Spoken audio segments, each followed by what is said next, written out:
Yes, I know. Saudi a course so a yemono. Tuno ebi eka. Yani just tuno ebi eka. A soldier for me. I know so a bit or how about no don't copy more yendi minister hospital say or munji I think no so then a course no to Emma eko ka asra for you. Yo ma na wasene emfa hunsi ali asuna hwe wo husu ye ema yen. Yedase. Eni abusua eni ayachi ye Iliasu Abdul Rauf yen sentweni ye wo amentifido na yete se ne ekoso ye ni enura de si ye nyina na wabɔ ne tofa e de amaye no apresifo mienu aprepre nipa ni bi aprepre sojafo mienu po na eka ho etina ne ekoso no na ente ya sesi a yensa ka no echese empanimfo ayi no se ye de o shato so kakra ye put on hold till sempanimfo betumi ahwama sumie akoso ansana ne wose wo ye bia no wonumu aye ede atoaso yeguso ewo kukranchimi dwumadie so Asempa 94.7 FM so na ebusu yeguso ayede ebrewe na wotwi ensem ekoso ene yeguso ayeyi ne makomako ede mawo no na mi kiremu efa ensem bia University of Ghana Political Science Department lecturers bi wo hono mo hwehwe mu ya wo yeye ne wo de betu dwa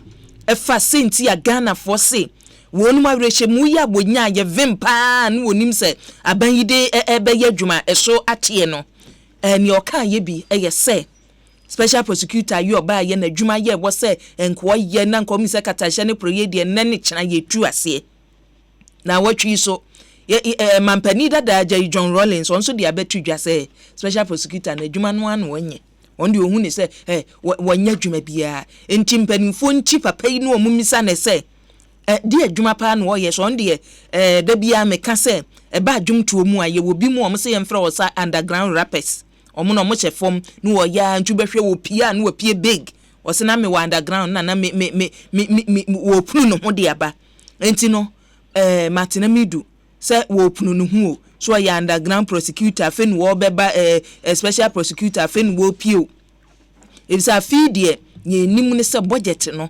akomasika no ne de afi etwa mu mpanimfo twa to wonom say special prosecutor no ne de nie enti adwuma no wo hya se ebreben ye kwa ahoma so na ya to aso men's gold nsem na busua yensan kosim efise enne maka se ebi wu pa so obiewa no enye yi we mu bi o ma no enye yi na ebi ka ni omuka kosie ni se da bi customers no ene bi ye greedy ene omu kukuru omu sika ene omu de koto ho na omu pesika mpemu animu na omu se da bi ente ne sa aban no ye bo ne somu eyeyie ana se hi na asem no potin free ene ya ye se Interpol nkofa na mwa ne mrei no hi kura na ye de aduro ye kwa homa so lawyer Morris Ampa lawyer ni ya chese ye ne no etwetwe nkomo na ya hwe ensem no sen na eko baby ampadimfo de aduro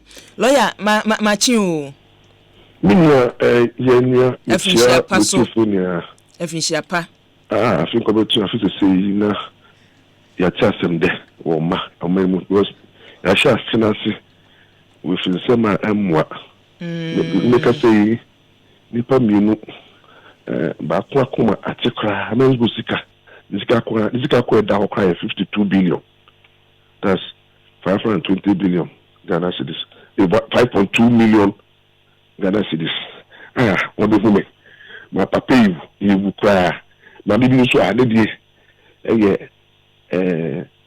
20,000 Ghana cedis ne sabe ne patience ka ko fae intino ne paroso doso me na mo 4 jedis 4 eska da ho almost see amo kokokra ko quarter amo choje de kan wa dwebom inti ade ne die se me de ba ne I think men's good should be really this year until it is resolved. I don't think say they me wase a wo ye lawyer ni ema customers ni bi wo gina mu se lawyer ema customers ni bi e bi do ma se ni padodo san mienu se ne wo kan ya na bi kan me ni pa consult me e bru 50 but me catch on say omo ntwenga kra na before I go court because me ku bi da DKM by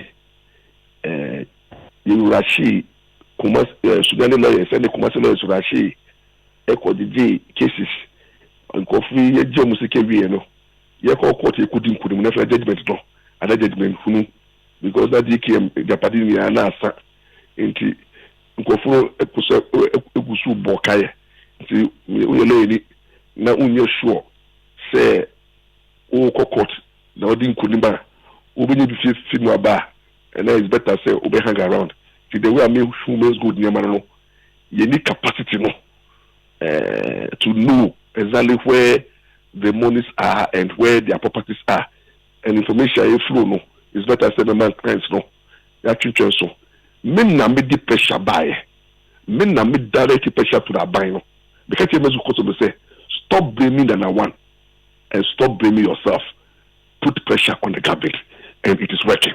What they say any stages also na hear the lawyer won na catch customers and say omumfa pressure nto aba no so patwane we are reason ne say if you say ne ye de animu ne say customer no wodi ni sika koto ho ena sika no afa ba bi nti aban no ne charge ye ne say man the reason is simple ya ni men's good ye juma no you didn't need problem men's good and the account men's good okwa usika no ye be ma cash na sa wo so kura wo ye customer me what 3 billion men's good ye juma for 2.5 years what you are into me kwa Kaneshi branch udu a panel the cash na so sa omo feel one day this men's good customer be say men's good the car Mr. No obi o sha si be 5 years ekwa gene extra value so no no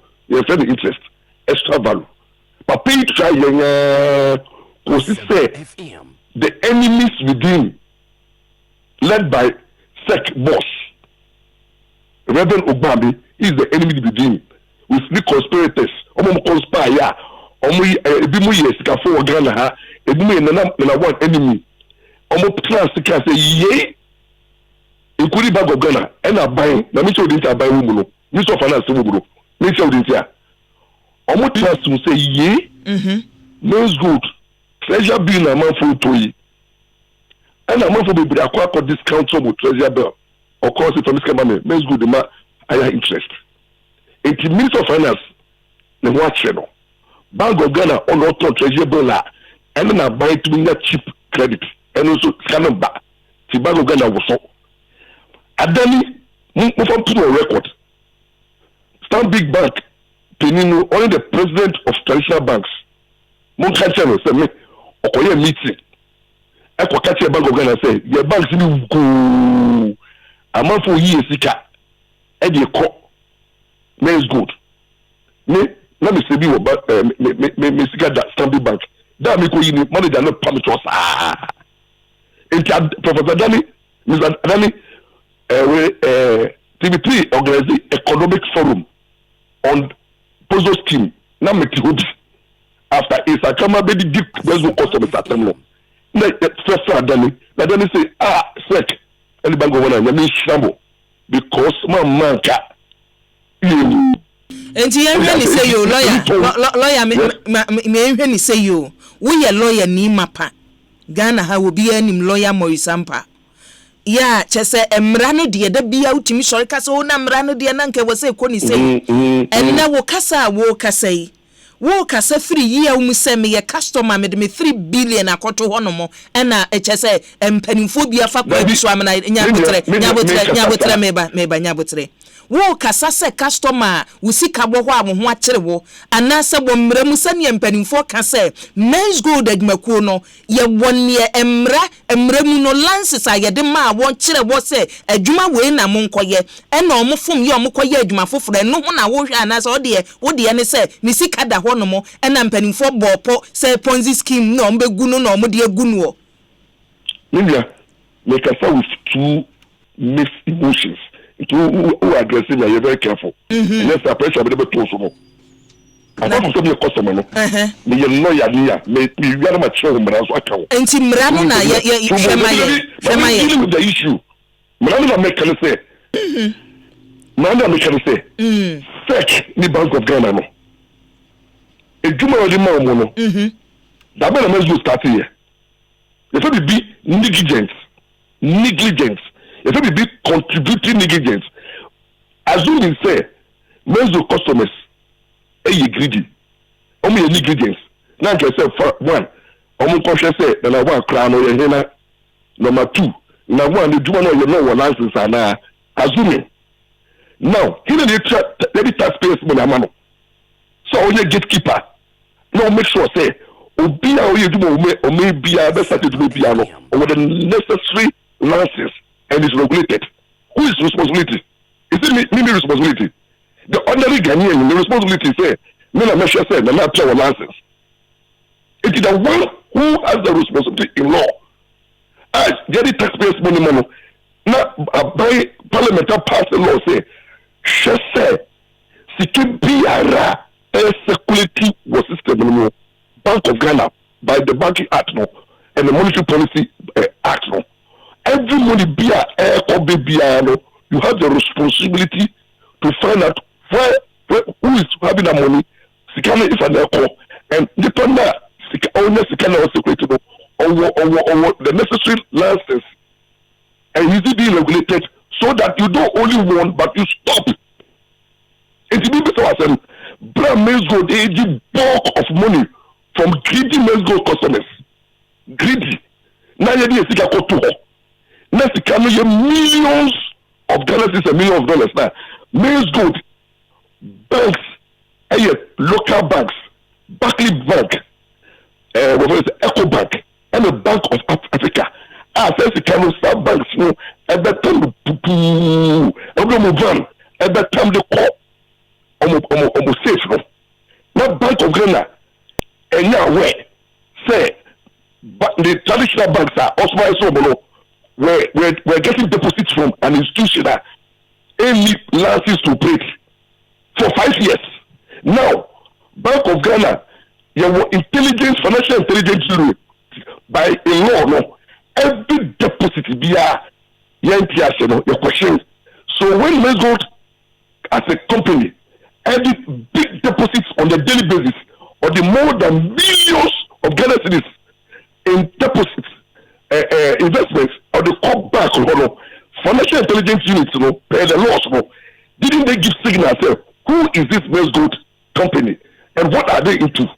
They sat down for 5 years. Now, SEC, number one, the trade gold collectible, somebody was everywhere for 5 years. If I was somebody who was do airport, he was doing advert on a daily basis. In fact, he was sponsoring the Premier League. He was all over. Where were SEC in 5 years? They didn't know that somebody was being traded. Until the ordinary Ghanaian almost still more in law. You have the mandate to monitor, to protect the interests of the vulnerable. I say, who can tell me say, "Man, I pay Biamina because sorry, I'm going to say, a Ghanaian marketing now, a global marketing now, a genuine, a safe for consumption. It is a mimic koto, a Jani, ne Jani, ya. Now me di, now what blame say, me Jimmy, what is food and backboard doing? Only Jumane say, only make sure say, a Jani be a year deal, and a Jubia offended, a genuine, on my license, and you be guilty. It is a mimic koto, Jani will be, now a Jana Makotono, not poisoner. Now, who say, me na million digits, me na me pay the need. Is I say, now you say, me share, now me test to say, a Janino, a Jendua. What is the duty of food and dashboard? So, how would the male customer know? Say, Mills Gold was operating legally or not legally? That is the mandate. That is where the law, every SEC, any Bank of Ghana, say, oh my, share high for 5 to 6 years. Amma company the Minister of Finance also company tax man. Minister of Finance be on a new Ghana Revenue Authority. Into what here? Ghana Revenue Authority as a Minister of Finance here. It brought that illegal puzzle schemer, scammer, Mills Gold, and finance minister millions of dollars in taxes for 6 years now, and they don't collect it. And you know, a friend of who say it is illegal. So what are you talking about? Don't we have they don't have a legal duty to protect the other Ghanaian. And you know, first charge and it's a negligence of duty. Bank of Ghana, and SEC for Bank of Ghana, SEC, and then SEC and only a very negligence to allow an alleged illegal company to pay. And the person, I don't know whether you can eat your cake and have it too. Meaning, some Ministry of Finance, including Kerufonata, may go to the tax amount only for the state to refund all taxes for the 6 years. Quality from Men's Good. Because if a company is illegal, how do you take tax from an illegal company? Na lawyer so unim say ye wa adwuma wa jejetro e wo mayi mu omo de ne say jetro adwuma no say company ni ye adwuma nko ade ajetro ne ye wo omo so a omo ma licenses mo omo ye adwuma me ba o omo ma licenses mo omo de ye adwuma eti sese no GRA fo na mfa sika ne mra na say omo ma licenses so omo de omo adwuma na omo ye obi ye kokea na otia otua e good. And I don't stop you cocaine. Sir, obi se nipa no oje to oni nim se cocaine no ye oni onim ne se nipa no ye duma no otia to. And it's so nim. Almost we say Men's Good. A scammer don't pay tax. And you want to refer this canema na na pia no former customer. Yes na e kodi government hall in terms of taxes are.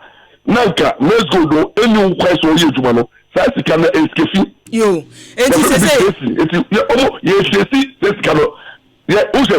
number one. Let's assume we say what's coming Men's Good customers in law. We can trace all the money and we start the tracing. We say one bank BR and one. You deal you better find out how much money would you say. And the two BR and one business and now one day cano. You better trace this cano. Abenso sika waji wo Men's Good niano I saw the ba talent here and obi Men's Good number one Men's Good aye donation social responsibility obi that is we are recollecting the money back. No so okay say lawyer so okay say we no a he for na mo kwaje donation sika mo kwaje mo kwa and mo de kwakwoto na kwaje ana say kwan be so no ndike asema ye you see e ka na say mo for so again abani say Minister of Finance any Minister of Information na do abani any MPP gurus to say you greedy. Now you greedy because if you seek out to a juma any license, a juma no good. If you say you Minister of Finance, Minister of Information Finance, I don't care. Or see, he sympathizes with Men's Good customers, but we should do everything to get our money. Then we say, look, if you are going to get our money, Obi be harder than Satan is seeking below. Offer money. And then, Obi po. No, so the kind of me da A B C D. Me ko di ma. It will be a tax. Say that. Form of tax is verifiable. Yo. And baby as I say near medru no. A bank position and a working from last year and a finance minister did too just so at the end of the or moving a huamamo. Then so na banker should bet you ye and a muti said there be a bank who will be a bet me no pay one casadia to just say Nina me customers ni be say pressure ni yam franco ha and I'm pressure no call yen and I watch my bank say and ye baby na one should be a interpol yan should no near fanumra. Ne ye ka ho ni nua ba ka ho eti ba bia dru no se moje ne sen me na one arrest ye ndi arrest and arrest no e first cambo ya ye hwehwe wa ba no say all friend na one na arrest all na one who said na one bra who ye get ni mapa who ye to police FM bra the will be an interest. I didn't buy in August, September. Number one started say, oh, Miss Samuel, so me moba, my be been in terms of Russia. Only means say, they enter. Only if you know, also you can go to hell. You are a scammer. You are a scammer. Oh, Kaya, a bank of you, a bank of Kayama, a tormengo customers will say, then I want your comfort. And a major customer started to say, yet Chachino, and I need to know he meant as a Katrina, Uncle Asempa FM. If you need a from government agencies, Minister of Finance can be, and the one enemies. I know you're schema, and a major school to say, you big deal with you. Bakota, Boniber Waye. Only you. Life, what you do life at dinner. It's who is one, the young Bonibia, Men's Gold before you. Oh, yeah, but the phone for court, you will be here. Oh, yeah, 1 year, just a little court. I'm a book do. I'm a court, I can say, why a bonnet? What do you allege? We are media person. Let's use the word allege. Because under our constitution, nobody is guilty. Everybody is innocent until it's proven guilty. So you media people must learn to use the word allege. Because we are one court here. Uncle Boy, who destroy your foster. I'm a court. What I say, court. Like you saw and a scammer. Who has gone to court to declare that one a scammer? And you say you lawyer. Medewu bawie ye. We are lawyer ni. Wo jinema mani penny bi. Wo san ye customer. Anopai. One me sha se awo kasa mimi nimo. Unim me from TV Africa. Me no me ni na say. We are mema pressure. Usu unim so ntim man pressure. Ni ewo mu ni say. Me pressure na ready. Father bi. Na ni ewo mu ni say. From sani wusi kasa yi. The Morisampa mi nim no. Any sani wasi a charge.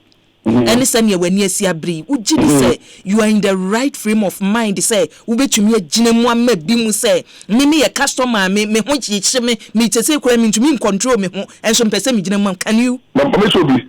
Me a customer me benefit you. Me a frustrated customer. I'm a grateful Men's Good customer. For 2.5 years. Me benefit me lose you. And I mean me that's who you me do my name is Sikaji. Me am Men's Gold or no Men's Gold, my is still my ampower. My young properties, my name is Sika Poto. I said, Ghana, and I mean, Mendo's cat. It will be not frustrated. I'm in a proper stream of mind, but me hate injustice. I hate evil in the system. Shall manufacture public policy today. Say MPP, no opposition. Now, President NDC4 attacking Men's Gold, a couple of press conference, and I'm not doing the call for the Asempa FM. And then here, at table not done it. And almost see when the customers are greedy. Greedy association of Men's Gold Greedy Association of voters. You have to about. Yeah, for your wondering. Nipa, 2 political parties. No, but for Men's Gold to the mama. I'm going to see Kabano. I will the issue. And then you have a simple. Ma lawyer me emfa hunsia say mu ko ni say friend no kwa kom wo hu kwa ajo kwa kom leader instigator baba yo abusia lawyer Morisampa oni etene nka no utie ni ode atudwa na che say ade na no na no pe me kan ye say nipa no ebi a wuti ofi abedwen say o we de ni adwadifo ma na yifo ne adadom lawyer ne wo mu no asofo bi so atumi akukura sori sika befu ye de akoto ho no mo amanyofo emrahye badwafo empanimfo asoafo bank wo yin ni say bank bi tumi fo mu ni sika bank yo no mo na akukura mu sika no mo de akoto Men's Gold inti asem no enye ayifo beka say enye full lesa enafem kura asem no emu edu ti kwanya ye fa so ne asolve ama sa amanfo nsa beka osika o sane niema besi akona busua ye de ebedi akire saa babi e befa bia no ne ye de akire ne ye de bremu kukurantu medwumadi esuni Asempa 94.7 FM so ene ye di efremidin e de akua boachi wa yi adom frem ye bi wan ma jo so ye stream live wo Facebook betumi ahwe live wo hono na wadwenkyere no wudi bi afa ho ya Asempa 94.7 FM live Facebook na akua boachi wa yi adom Facebook so wutumi e de adwenkyere ni bi efa ho ye mfom adwenkyere ba akomienu na ye mpem enkoso saa ne nhwe enen nsem a eba ene babi ebetumi ede afanti babi awo bia wuni pakore sei wo de oka ho a ye hia psychologist ankasa psychologist for ye amowo mayimo ebiri ni nie semboa e se do stage sei a nipa ni bi wanhwe ya na ebesie no enye de ebesie no enye eti woni abonim nipa dwen se ne esi dwen fa no ebiri ni nie semboa ene nso dem mo na mutufu nwuma mu nwura mu na mututufu na manfo a chese wo home tie woni abontumi nka no wonya bibi ode ebetu wo ho efo no waken de ye ode abanie wo se adwuma pa na mu ye nyame nka mo kwasi nkansa wo se Ghana fo bi ye greedy nyame na etua wonum nyina soka ana ntwiwa so adieni wo se asem no na waka no asem no na waka no enipa bi wu pa kokoam nipa ni bi wu se adwa so wo ka enye nana boache so adienie nana boache se akuya semitie ndisi fo ni bi ne mpanimfo ni bi pa utumi hu babi a wo firi eba asem da ho no mu e wo se ye ka omode ne se amanyo ya enye se amanyo ayeye ni amanyo samba sa no ode afrafra no ode asa niema nana boache de ya wode ba ye no situmia na sa nipa no wo hwehwe nti Ghana fo wo mo ani na ho no mo me kwabna boache so adie enie wasi akua bisa minua na John ya de be she mfimfini we na ye den wasi bisa lawyer no ma me say ni interest ne ye wo kan nyina no mo je o mu interest na ho to na o mutua ede ma hwan Janet no so ede eni wasi chese me hwe asem no amenti ase wonum de wo sika ekoto men's gold wonum no akua bisa wo ma me say wo ba aban no amane say wonum di wosika ko men's gold and wajije profit no so no wo bebo aban man yes abanie wadawroma conducive environment ya create ye no ne ya konya firi mu oni mfa so ayenya ni da bi wa ma obi amane eti kwan ofa so ko ye no sa kwan no aso ne afa ye de asisi wontu wonko anu ntwem so ne wonsu kokoam Victor Asiedu Young so ede eni wo se akua na ye pesa minkumi nyasem na ye pesa minkumi nyasem na customers ni bi ye ya okukuru wosika befu de kwato wonti ne ni abai no hwa na akobo ne somo ma ne ye da bi we de ye mo bia somo wo hu mesu nkire wo bia ye hu dede me ha wo bia da bi wonu ma kasa wonsem a wo ye no eso mfaso a na wo die no Jonas Asiedu adie ni wo se akua ma menko abakosem mu kakra ma me history kakra 2014 Bank of Ghana mpani for bo kokose woni a woni men's gold adwumako ni didwa no womo ani na ho no mo wonyai enso wonyi ni se customers ibi a mo ne wokasa ebi tumi kasa 2017 March edi emu na mede sika kwoto sa bre na dawubo no ampani for bo se mamu mfa sika nkwoto no no na omabo awie esu bibu nuagu asum ya abode wo sika kwoto nti wokasa obebo aba no nko asomo a enye yie so Edmond de ya wode eba ye ni Edmond say Nyankopon hira nam 1 minim reason ti ode aba on de ne de ano Nyankopon hira nam 1 Isaac Evangelist K the bless so ede eni wo say kwia enna no paper de lawyer disappointing me na nyame so nkomi gidi sa Ghana for bebre enna no pay we disappoint yen Bobby big boss so de ya wode aba eni Bobby de ya wode ebetu mutiawa wo say teacher mantenam di efri na akua me kai pa say second penny for woni Bank of Ghana for wo bebo kokko ebe ka kire Ghana for say wo woni men's gold di dwa munyai enu achi na customers fa placards ene wo church so no de namo na aban igu nyuma na indigenous so nyuma na aban igu no enti nei esu a wo su ne wonsam a wo kan ye so ne he na yeyie Moro Salifu so ade ni wɔse da bia me de he Ghana me hwɛ niema ɛkɔso mtimti na ba bi no ma siri se kwa mesre ɛwɔ niema a ɛkɔso ɛwɔ mayim ho Kwame bon rich so ɛde eni wɔse akua da bi Kwame de no wɔse he ɔmbewu omuhu ye de emfa ho Kwame eja uka ni se yo mo se ye wo mo sere Ghana fo mo nkasa abodwe so nkyere won fi se mo ka ne ya na o mu enti sa wo twiro we ne ba ya sa wan hwe ya wo beti o makoma wate mo so mo mpene sa oduro kani so adie ni oduro se hwe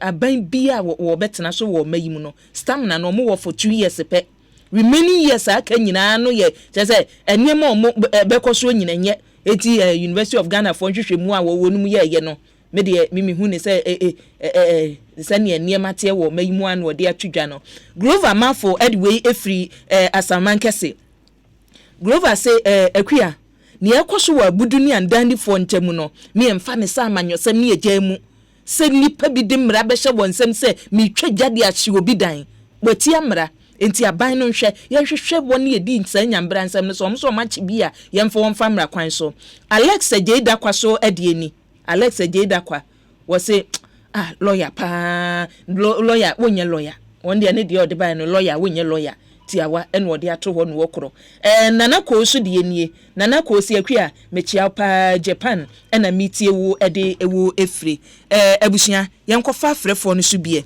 me nkofa afrefo no ebi na ho pani abusua ne na omudi abetum anim happy birthday enkoma CEO ya woda EIB ano ne din no omotwero baaye no course no Von udi no omu tete mu omde koye no boy abusua ye papari kane no ye adwuma multimedia ha ne EIB boss yo da no ye pakos ye chia pa nyankopon ennom na onka wo ho na onhyira wo enne ye wawoda efrisiwo ya oda multimedia adwuma ko ya no Keti se ye nchia wo pa Keti se ye nchia wo enna no pay ne nka nkyero se nyankopon womma wo nkwa ahoden ewo mu abusua ye nto aso na ye nkɔ yanimu na adwenkyere no monkoso na momfamra medical dia to manim se customers no so mpɛ no bɔkɔ eni omatem enka nkyere om so om ye greedy om se ye no kora de wo kan na om ya de no pressure na ekosoro nti ye nom wo sa na de ode ba bɔkɔ na de aba abusua ye bia homa no atum free sabi ekɔ utumi ede wadwenkyere ba 0302 216545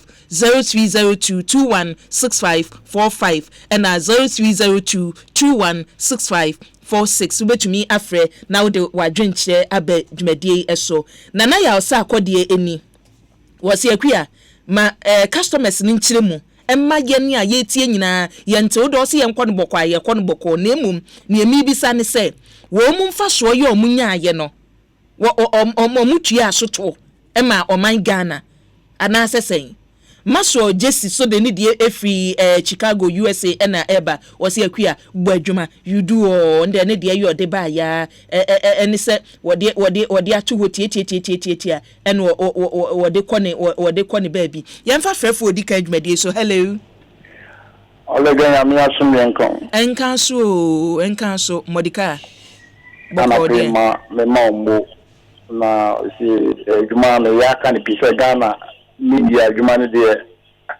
ya ka best for wa be say intimo baby monuyo ekuya na mi nchi o mampeni mahama the chief of staff on Abojolo Zebra si wu ka kweti ni o mebi ya bresu die Kwame Nkrumah wo Ghana ene mahama o hwe kwan a si abana ma kwan se o mu wa mahama post dia wo Ghana ha na se mu o ya na me man pipi abana na kufu ado ati asese 1954 52 56 Kwame Nkrumah de fiafre na ODT je ko bi cheki papa ene kufu ado na kasa ne papa so ohini jan sa 52 54 56 ameka 3 elections ni na ohini jan peja kufu ado papa e bo fem bram kura di bi ba modika aban ma wodada ben se yenwa wa posters nra se mpanimfo e woka so ade to yanim se baby a posters no wonum de kobo ye post no bill ye o makasa mu obi amfa hwe mo honorable ekwe yes me catch the piece me mo de kaya so bi woni ba am se woni pa me se me ye be ma hwe next week ya me aduma Tuesday e ko no me de poster wo kaso a na wo mo me wa wo de me se Tuesday ko no me poster wi akete wo kaso a ekwa ma me ko ma so ekwa mengo da se me so ko so me se ne se e de tumi a wo mo nya namwan na wo mo ntaki abani papa de na make sa ekwa Bank of Ghana any security and exchange commission starting that year way last year June I'm so about we when you share say wa branch where we or pay you are there kwasi and the pay dia won it be strike of some say na mo dey be ma mo money di be gina bia mo na na do di ayo yada se modika wo de no hello eja odin ni baby afrefe ye wo fa ya na pomu ya me e ya ke ejo dom na to asoma ye ne e bi sa wo so adom da am pon asiri ni ba in kia Ghana for all place say we have ni say kukrenti tie bia Ghana for the thing say adom no kan ho dia en fa ho we dia na do dan say kisado ene MPP kan foriata ene Dr. Addison ebeye ama yisika anoko sebe ya meka ye ho ekunimdie ebeye ye dia dia mefre na Ghana for nya abotre 2020 ewo he ya abanu duru ti o koto a lawyer mo sample apaw oni se ye kan tena na do dan ko kisado ni obi a Asempa FM ebe bi Ghana for ani na Ghana ye ho atoye na lawyer so mo ho atomo na judge so ho atowo e police for ho atowo central for sabe e kura for ho atowo nti mo campaign na mo wa me ntia na nado mo re santo ampa lawyer wa ampene na ekeki ipenisi atia emu ye wo e de ka bebu na honorable Kingsford Abandabo oba ona NDC delegate na gilasi the message of the corner and will be a Sambe Ghana for Asempa delegate in Argentina or no near Banana. No other dear, not 2020. Sabi, in your Maboni and another than 25 the dear good Ghana for see. About the years you are, I will say, oh, woman, fire, my delegate, you know. Mama, this delegate, I can't say papa. You hear about Bababe. So, Madam, because Ronaldo said it, or you the car, you do the one. Yeah, that's it. Hello. Hello. Good morning. I'm here. Good morning, Minia. Ujini baby afrefe. Me pato fema talk me because of free Asempa with you. Yo, ata to asoma yen. Yo, pato asoma like can say Ghana for was here. You acquire the first one, your musical back your mom. One more for the politics. See, we see. And Ghana for paying for and Fred number one. Any new executives. Not only Nantanasi. Nana Sikana Bani saying, and we get to 2 and a year. No more cars have been to customers to know a mutri. The part of what matter. To asoma yen ye. Yeah. And Ghana for last year, you say, a corner. They can say, you see, you heard number one. Ghana, Asempa be a, and you will be there. But and two so Mr. Woody and I will not open it, but waiting it. Intimate Remo, Momo number one, but also a new giddy. Asempa FM. I am Castle, you fat year 2 years ahead too. Yada siata ewo dia wodi aba yento asonko yanim. Hello. Hello, good morning. Good morning, Minia. Udini baby afrefe. I think me no kasa our official pa. I think committee if you so. I think say na would na ko na wa I be Asempa FM. na ba ba. Amen. Even me butu kwa me nya water ja. Yeah, even wa homa no ase twetwa si odan ho kakra na to asoma yen. Me nya ba ape ye. To aso. Near me me message I think na say I am fine politics and I say e bi south of the market in fact about on my that na if I say me be set down for we very good all register and minerals commission on theater na o register na o theater Asempa FM. yeah that bank me adie no you me say in fact about some for so about yen theater to so it's not that here nor there say on be started ye koji e pika in fact na ye theater to my ban me did say fine that's good e sha say when happen and this are very very good the friend man bank we pay that is somebody and a question and a say yeah no yeah you who say be one e tika be to oh into say finance minister baby academic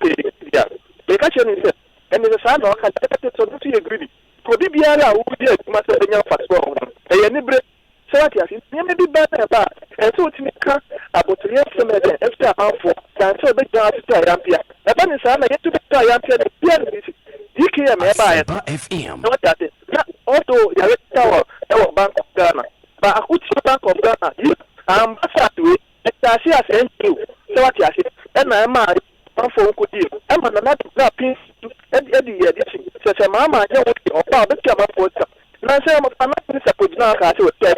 Because for now, but what I say, it is idea about the candidate, not that make a chair by so almost so what I say.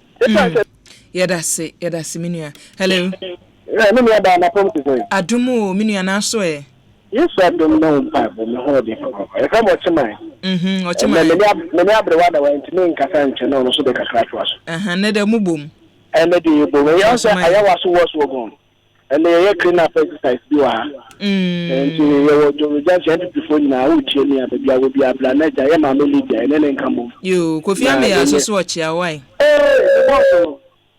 My never check is the Palmano, or also one holiday. You are deciding some. You like to do a punk my juma pa or mobile.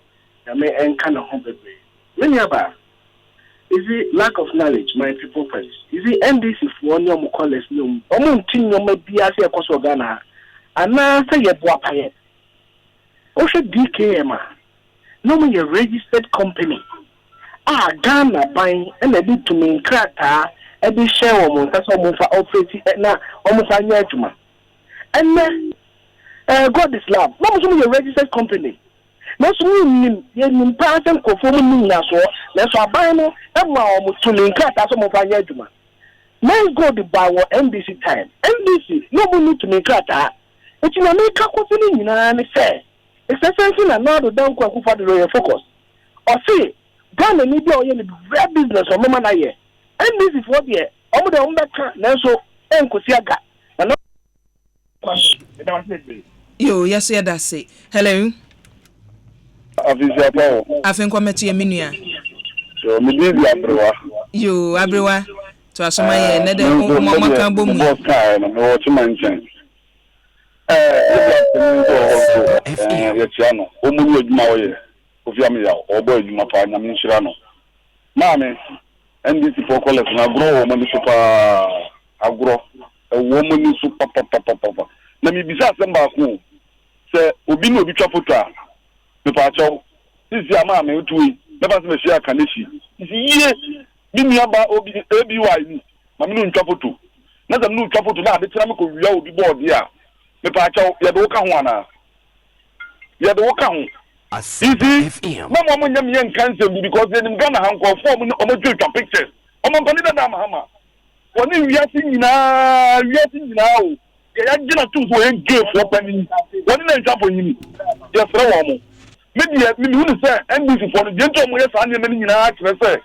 We share and near my papa and a number of them at the Danko Kufado, and the book from Ghana for one yantoma maame wutu bisa first na ko bia from the benya holy child the benya akra academy omo me kakra what is here Pablo ko be gira mama fi die so NBC youth organizer e be gira mo fi die so say first no ye MCA so BCE na ko fo ni line na nka ban office pa no enne na na do ba ye na ne meni ni hobio entimi kokra no be benya ko fa say youth information minister e wa ko do apon kroma e say the way information no information ni ba fo na abro wa me gate no ko bi tin de so ya bona ba so ani mpanin fo mu bo jima say wa Lawrence Ajinsam wa say hello. Good morning, everyone. Good morning, Minua. Udi na baby afefe. Afen committee yen. Okay. You very na. Aha. Mpacho abanuse domu ton asa yenu na ye ma deposit nu na ye tata. Obo wa no ama wa tata before e ko wa omunhwe ma ye. Ena ka afo nu we campaign nu tide nu omunhwe ma ye pa omunhwe e ko nu pa. You say last ni DJ of Fatima video rolling of Fatima driver bia or could be work and be a mushe my na Ghana de Cotonu, if you need we pa Yaduto. Yes, pa where the moon my wife. Yeah, by young woman near me, a dropper for work and pay, and I won't sweat tonnets. I say, but you just can't review back. Nurse as I see be anyhow, your bay and woman. Hello. Oh, Minua, would you baby are free? We are going and council, Minua. And then to go to Asakraka. You, Minua, as a cracker for me at Rasomay. Asempa FM. Obi me so much something. I mean, about fire. I mean, quality Yama or Yakupo should be a nomenclature prince Akabua, custom officer, a panel or board of Papa Yakupo. Mamma, may come out something. I'm so going to be do the beer, let the air number. So, Ghana, your man, back. If you NDTO, MPTO, then I come in. You are more my Ghana and Queen. Send your name, you're moving with me, Kabu, your Congress, with Dupa. Mamma, now political party who are my Ghana Mupa. So, what dear, open person of my Ghana, but put any cry. You know, NDTO. Mamma, I didn't say Natasha. Sure, it's a service of the man in Mahama. Let us say 2012. Now, not done for Fado. Also, with the case remember. Papa is spending here. Omo ka ho nsem to ho. Ene nyanko problem. Papa is nyanko pod na Ghana. Na na do danko ku Fado wo de aba. Na me kwati a, kuma president mama. After was e be yi. Mama so ho se de yi aseti. Se se obadada Ghana fo ana. Na won mo nyanka nyama. This is me no o kesai. Ghana fo ati Sebe Kafra, NDC party, partner. Omo ba, Sebe, omo neli swadu, Emma Oma Ghana. And untino, Ghana for the act said, NDC party there. Omo man mama do omo yeah, that's it. Hello. Hello. Mini ya ujini baby afrefe. Mini laba midiani kwa kubako. Yo, kwa kumienti we. That's it. Emo achinso anopai. Asempa FM. Yo, trust me. Anyway, the best friend. Nana Kufuado, or Basso Fofro, and our shares are the way. Now, a dini yana wonin. A dinamamono, the party no at your more position. What ordinary and say, and what the did is an hour krumha. Amo ko jabe di kate ta ibi so be rusu kura fa be fa betian kura obeye ene ukura ya la ka ko bi papa ma pa so mo ko ya djuma e pa kwa ma to mo ya djuma pa e ya ro ko e pa pa so e ko fa ya mo ka ya mo la so mo ko ya djuma no mo aka ton pass member me say me ka me see me ka ye say so eti e ho tan be ba we do taka bank it a very strong unique bank big capital o ku ni nyina men's go Exactly. Lọ́yà mọ̀ sáfà kúrò yà wọ́n mọ̀ pàpà ní wọ́n ní sọ̀rọ̀ ìsàkà men's gold wa. Na ọba yẹ wàá máa demonstrate ọ̀hún kún a pàpà ọmọ àtẹ̀jìnà sáà tẹ̀ mọ́ ntiẹ̀ so fi ẹ̀kúkú dàmú paa ọmọ ti ká dá men's gold wọ́n lè sẹ́ kọ̀ fúnkúrẹ́ wù ẹ̀wọ̀n men's gold issue yà ẹ̀bùbọ̀ bẹ̀ yẹ yìí. Ẹ̀nà mo sẹ́ mo kọ̀ na wọ́n ti pàpà ní báà náà máa fọ́ sísá kọ̀ mùsíkà náà mo sàn kàn na NPP kọ́lẹ̀ àbúrò àwọn ọmọ kàtẹ́tẹ̀ yẹ yìí àbúrò yẹ bí so. Mo wẹ́ fi mo de yẹ John Mahama DKM mo wẹ́ fi bu àhàbò edumẹ ẹbi ní sọmọ pàtẹ ntí mi kò yẹ kúrò ẹni mo wẹ́ fi ọ̀hún yẹ ẹsẹ̀ mi ebi ase mpanyinfo ẹsẹ̀ ní nsuo yẹ sáà ní ebi abẹ́yẹ na mi tẹ yẹn kata mi ba mi pàtì President Mahama mẹ́tẹ̀rẹ̀ no wọ́n kò ṣe NDC delegate a kàtì ma campaign a wọ́n bẹ tó àbámá o message a wọ́n bẹ tó àbámá o na yẹn mi sá àkọ́tì kẹ campaign wa kọ́ na kúrò nyinaa no nobody nípa wà àkókò ní ya má pàtẹ o mi sá President Mahama àkọ́tì bá àkókò rà meanwhile other aspirants náà ọmọ kọ́ gàǹsì náà ọmọ tí mi sá àkọ́tì mà kọ́ ọkọ̀ wọ̀ ṣe enum ní yẹn nsá wọ́n yẹ baako kura wọ́n má pa mi yẹn mi sá o na pé obi a wọ́n ti ní mi túmọ̀ àbámá o náà sọ wọ́n má mi kọ́ ọ mi sá àkọ́tì náà ẹ̀kọ́ mbẹ́ na mi kó jata kọ́tù àbámá o President Mahama because wọ́n lè di mi so da ètí mi kẹ́kẹ́ ni mi di etí àwọn kẹ́kẹ́ wọ́n sá abáná mi tó náà ètí mẹ́tìrẹ́ ndc delegate mo mi yẹn ní papa ní turu wọ̀ ní ẹtú mi wúrà bá mi ní ọmọ bu àyẹ̀ because ẹ̀ dígẹ̀ ẹni men's gold tẹ̀sí mi ẹ̀yẹ nkìtì yẹ ká. Yada Siminia. Hello. Aja morning. Udini baby afrefe. Pocho Mr. Quote.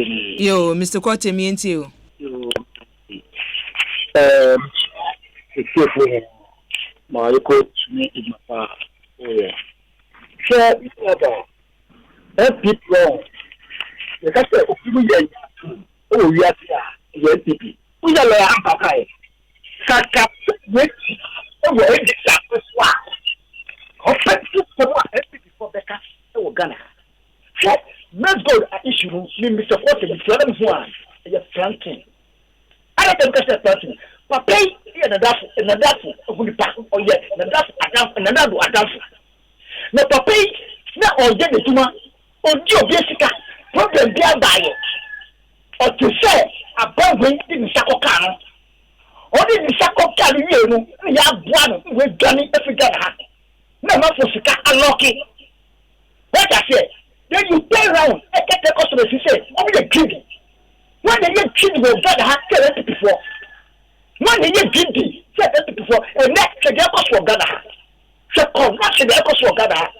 Then they are the guys in Nanado, one battle about the Ghana for, or by the say, and so sad that they pay 7 bucks in the Ghana. Over 1 million Ghanaians, you will so much job. Or may you go and let the cost for minimum.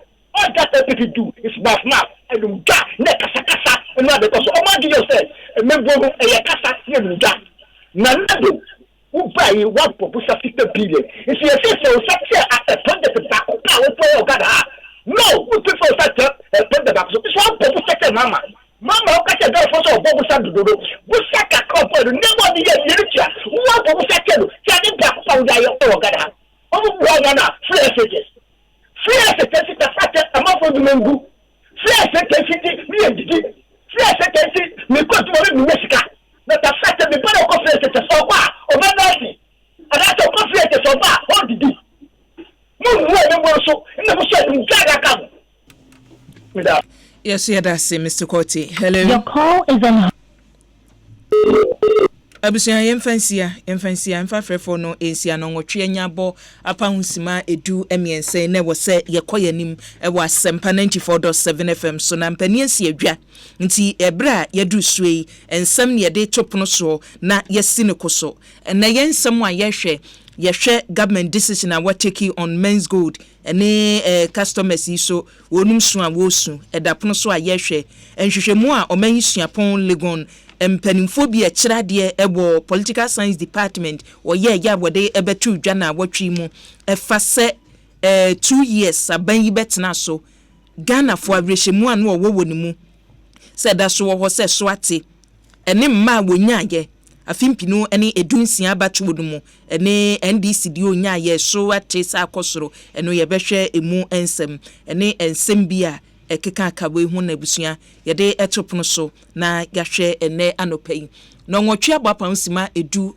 enan Kukrantu dwumadie so enie baabi a wutie ye free bia no yesumi live o Facebook a na ya dwom ena aka ye ho amiede dwumadie ebremo na Asempa so ene ye de enamo yemfa adwenkyereni bi na ene mpanimfo a ye ne won esi adwa Kofi Amiao MPP amanyoko no communication team oka ho ne so de post yi a wanya post ne de gese wono ana wo ye introduction say UN ne no waduru eti adwumadi a wodi ewo UN honomo ye de betudwa Francis Anum eso François MPP communication team oka ho Kwadwoda Nkwa National Communication Team NDC amanyoko no ka ho ena Peter Kwasi Mensa National Communication Team NDC oka ho mamemma mpanimfo akwaba na yenhyase ne empem enkoyanim na wadwenkyere ne de ne ewutie ne watie nyina no wutumi ede ho adwenkyere ni bi eba ewa Akuabo Achiwa yi adom Facebook ena Asempa 94.7 FM ni nyina Facebook wo de fa ho adresim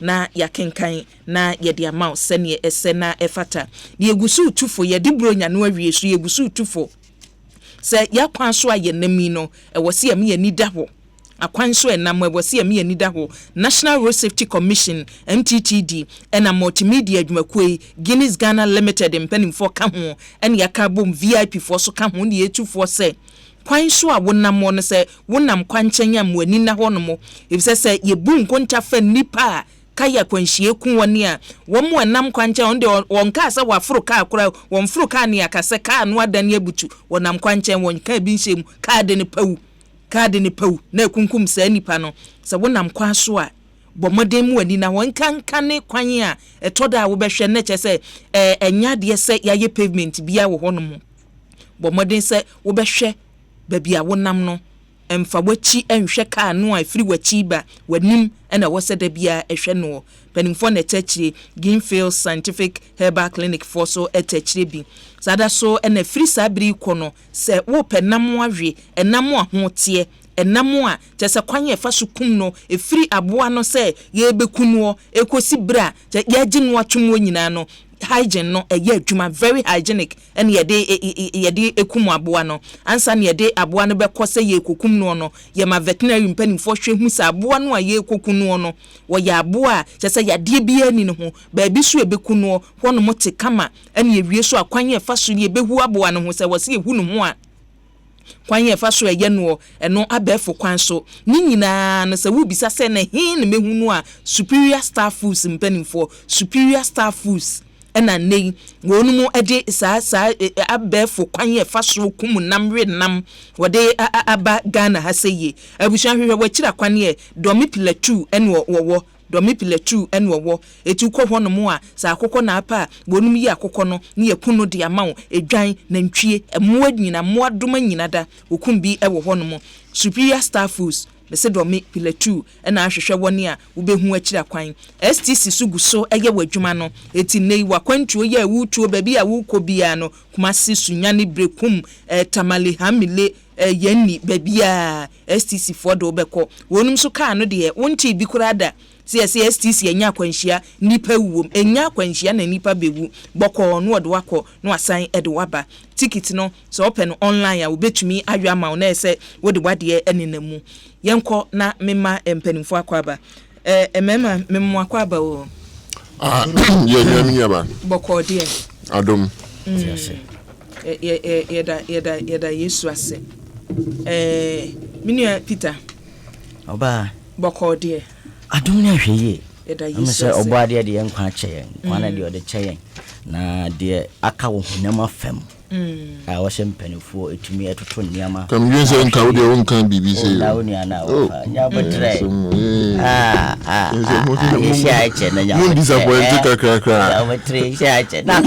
say, I may out. Baby, I was a Siano, and Quandier, and only you have to appreciate God for that. But you have to be sincere to the system. And you may come off a one cousin, Yama and Quay. Now you are down called that. The financial sector, the economy, Yama Coso. And Yabako, and Yasamati, Yabatra, Yamadian Quache, Yadana, Swadi and Quache. They won't penny to me, I show us. I watch and when you do, you, Nanimum to say, Lamia Dumboko, Aquabaso, na position where they. say me who say me dey brofo e tintin dey me where anam say akofia me post me dey ni man say wo UN nti e dey nea nya baba min chia ya bedwafo na min chia telefone na ya me ba ha me pese me chia si you collect no omo text on behalf and for the New Patriotic Party nyame adom me call Ghana's permanent mission to the United Nations. Ghana's permanent mission to the United Nations. We say 193 sovereign states, you know. Or see a Kambum near ye Juma, the United Nations headquarters, New York. Inti amama nina no obia wo ne mission and I say aswaya or share or mine ye di ho. Inti no yedimi akọ se me na menye omo kasamafo na eba de ubon kitanhudia me na menkoda no. So I'm the head of informations at the Ghana's permanent mission to the United Nations in New York. Tidachi bi amba New York na mehwehwe wo amehu ho. Oh ba ya say ofre mission wa in fact amongst me duties no say obi obeba obi obeba Ghana bi obeba mission no also of family so ansana. So anytime you are in New York, you just come to me. I'll make sure say I will accord you with all the courtesies. Any ejuma ejuma na ye no somfa so na aba no ye de nyame ase ma minko minua be ma kwadwo dankwa kwadwo akomo jana dia chayen na sabio embanyinfo na ka o ma asem bi o mo se sabi o fa wanse na wo bufu a aya na obrukuru enti sene kwadwo dankwa mese mefa MPP ne na dankwa kufuaro the king of all promises ye be fa no ho abufu a sabi wan hwa ye nyame aye na emom no se moja rudi afusane tetrema dabodwem na ye kɔ no ye bayi de e wo se ye daja na se se wa ye bia man na ban we de se ne ya wa unim no obi bese ode akoto am na donko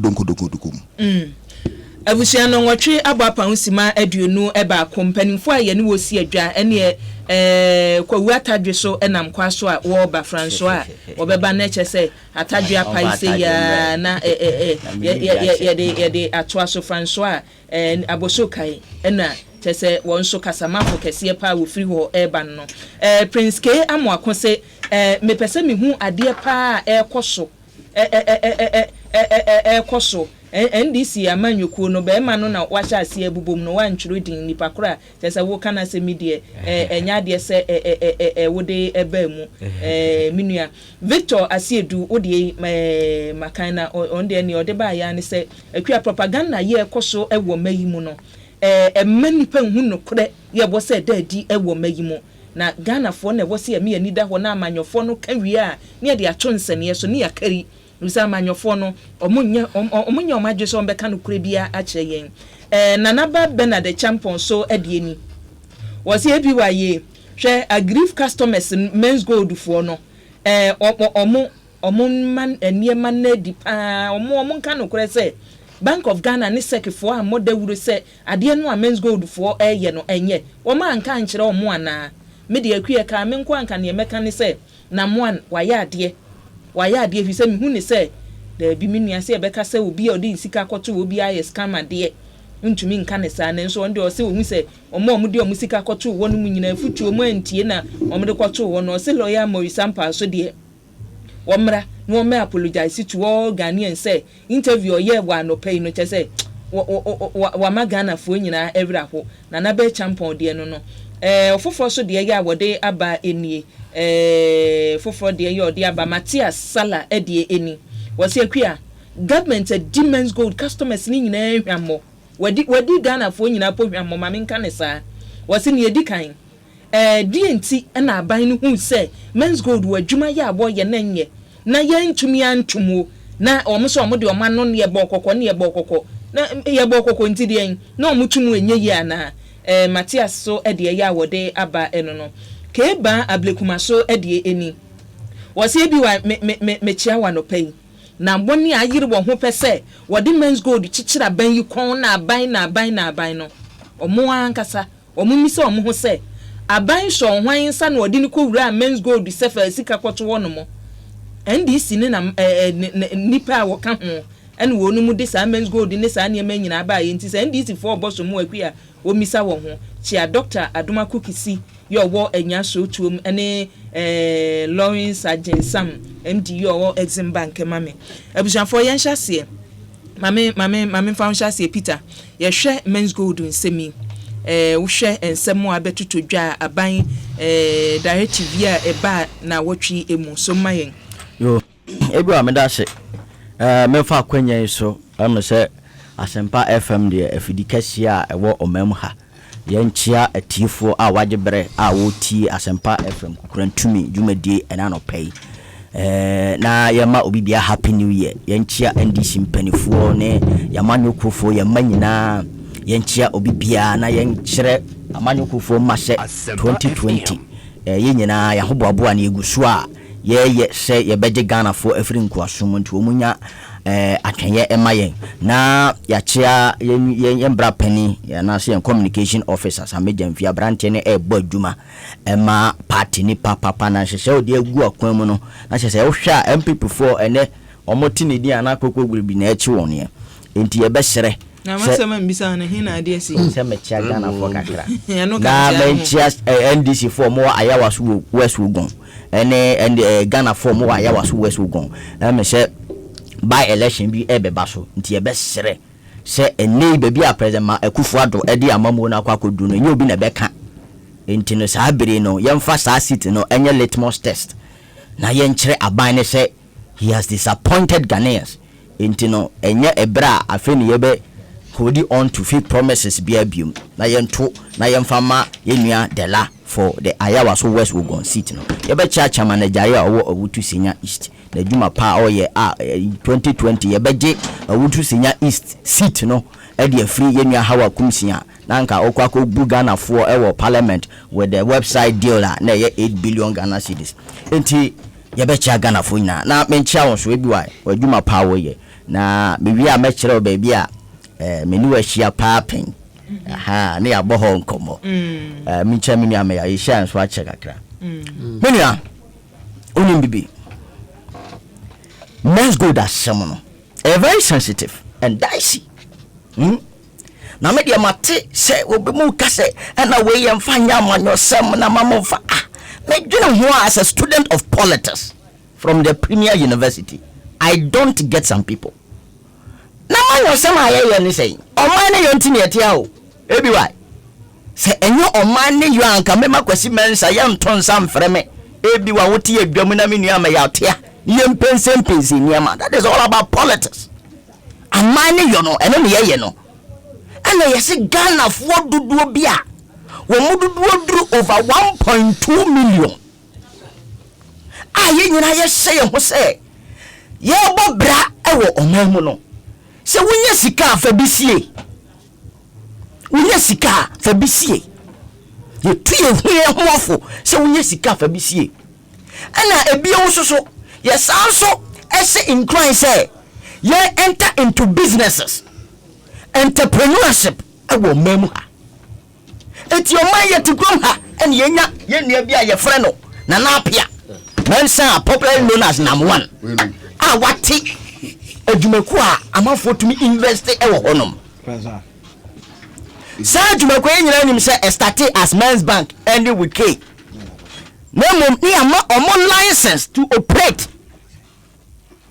or deal with what gold yama omo license from the mineral commission so omo deal with gold mineral transfer me chia we say the attach number mediare we ama mitia ye bako when you be I am more license so moon pretty but you baby say omo ye deposit and a Bank of Ghana be say no your Bank of Ghana any your license so be any deposit more the license from the mineral commission say mo pretty but deposit ni the munyai and now sana omo license to operate in it as at then no in gold no and no tina Bank of Ghana and to me to me say omo gu sa adwuma no na mo no woni wo din sa wo so se de be ya wo madwuma na ebeto kwa mu na ato 30 esanse oye Ghana babunu ye sub Ghana phone crash wo mo go into businesses ventures are ebeboa ama omane tumpon because the private sector is the engine of growth so Eti sabre mu an ye twa ya e de call 2016 na Bank of Ghana ni o modele.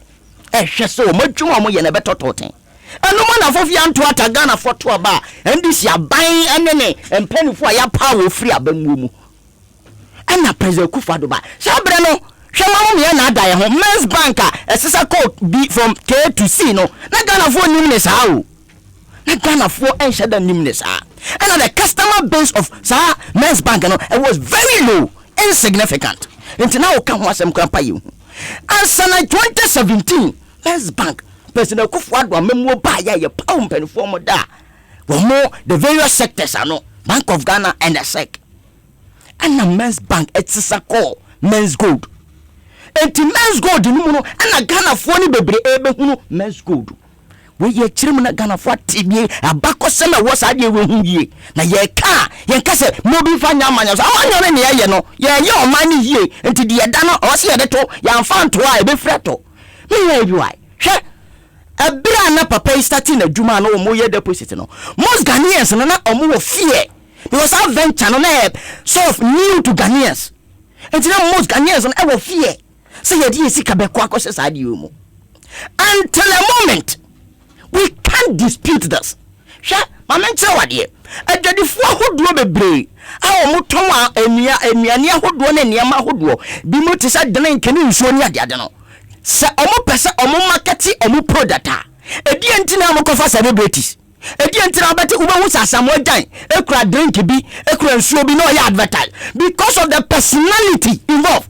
Enti say obi etifie no asamwajan enum nsuo yi a o say asamwajan enum san nsuo die na say nsuo ye nsuo krojen mi so metu akwa konum bi ana say ebi a stone boy enum sa drink we die sa drink we ye drink krojen enti mi so metu akwa kotobi enti abane sa pe you are creating or you are inducing the customer base.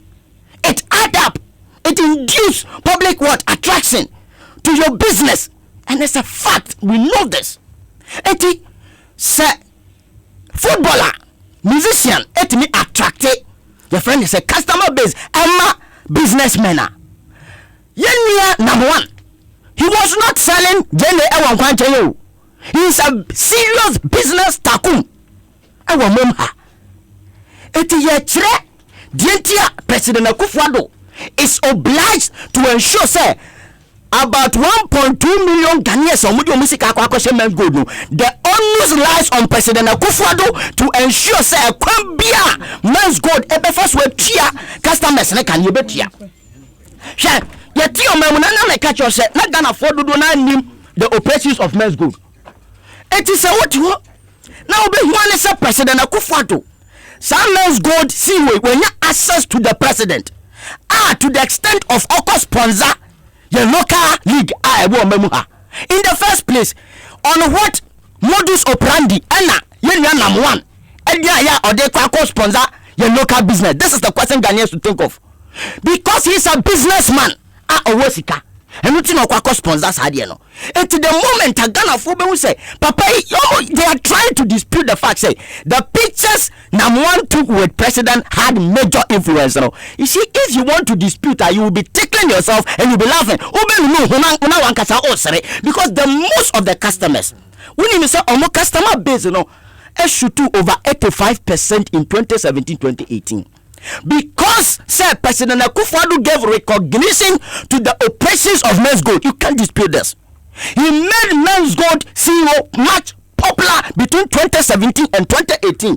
Wabra you asem no ne wo kan kwesi ne sen tie me de besi wa ma enti abra sanyama we nyina ekoso no ma public confidence in the operations of Men's Gold. And until ma Ghana for bebre di omusika akwa to Men's Gold enye alloke. President Akufo-Addo na ban say Men's Gold adwuma na afede mu ko do baby hu say adwuma na omo ye ne nye. And we need to intervene and save customers. This is first point. You are going to intervene and save customers. Uko intervene we ya.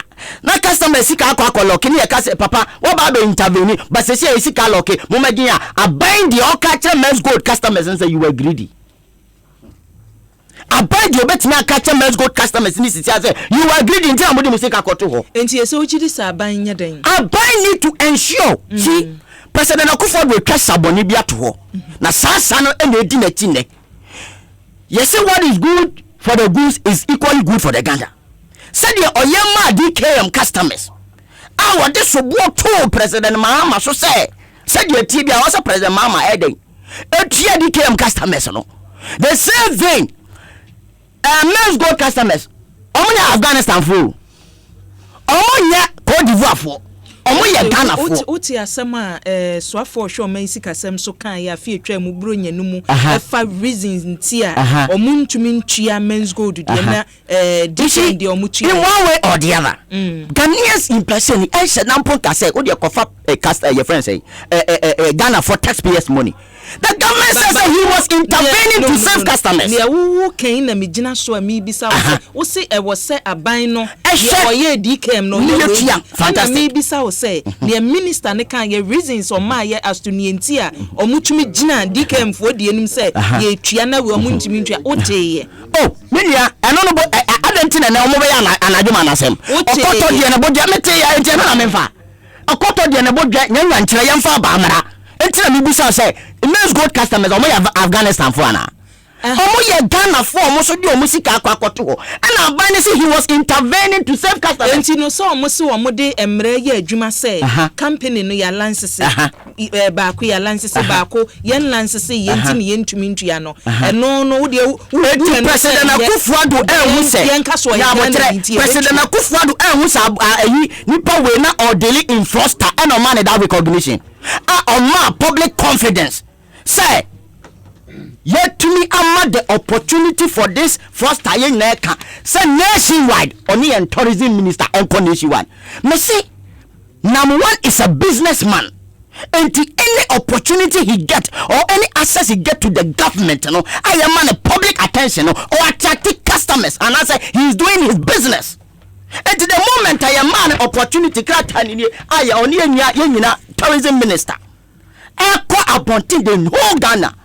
And look upon the man other regions, no much more confidence. Oh, Papa Yajuma Oye, send a Yajumapa. Yes, so she encourage you say yes, so we are going to invest in this.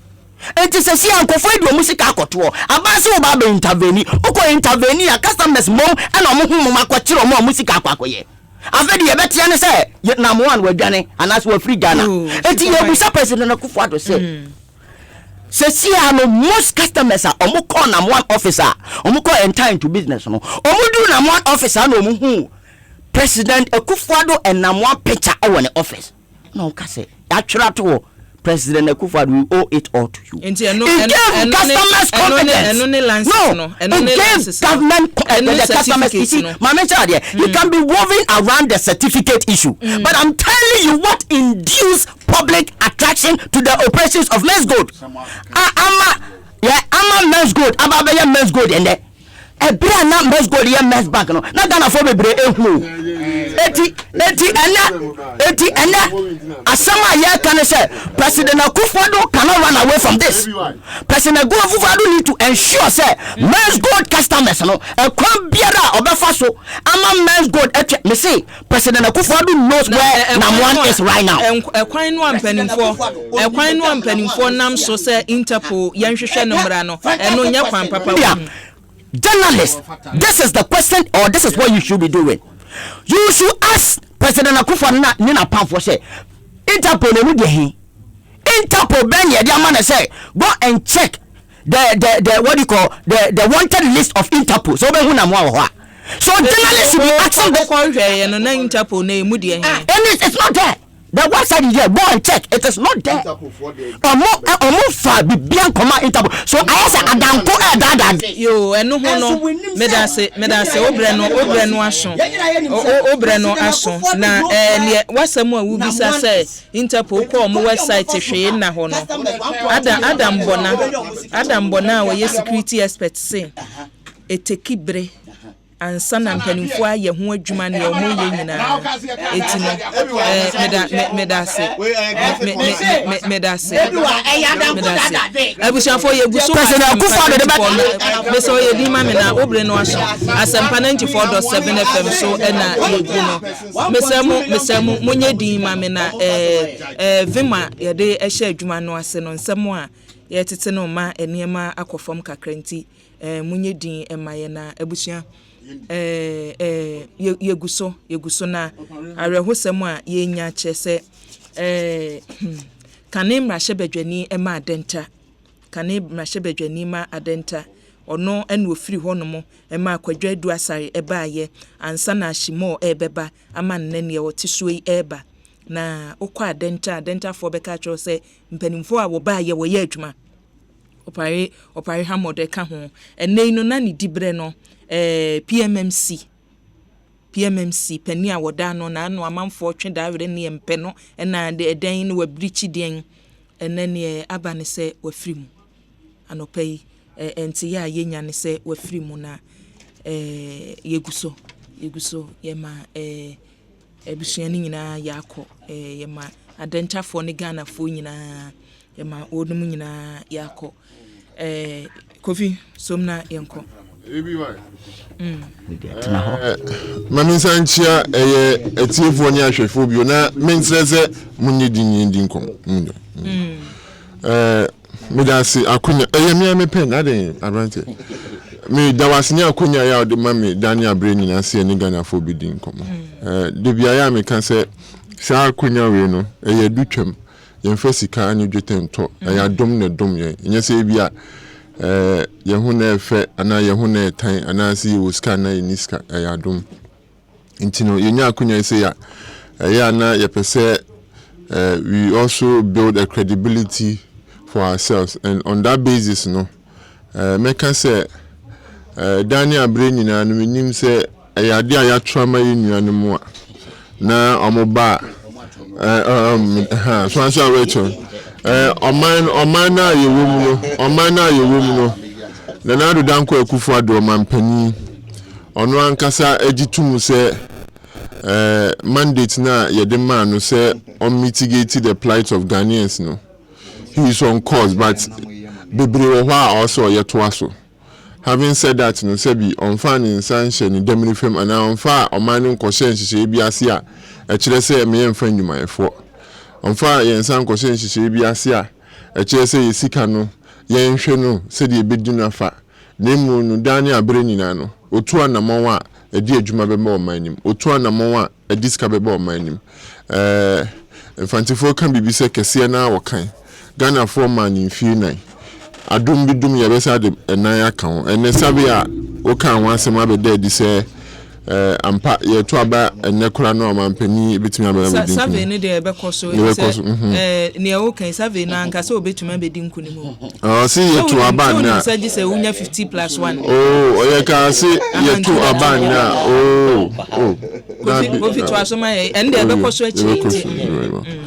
Ebi Mrante mpacho kasa miyedi why very well young comments good in sense so minya Peter now ya de pa o ya de mu but na de e bi a topic no na emeno kakra because in say won say ebu we dey na we try de na try no obre no ko entino otimu say edu mebi kra na so obisa ne say enti de aka no kra no de no chiri no kure ya say because me hiani ba me free him nti ya me ya ha me say sa nkomo we yedini Daniel Breni na say wo hwe Ghana for minim say Ghana for ye adwumaden so we tu kwan ako amama bi so a you realize say the Ghanaian is hard working not only in Ghana na o hwe yenya mema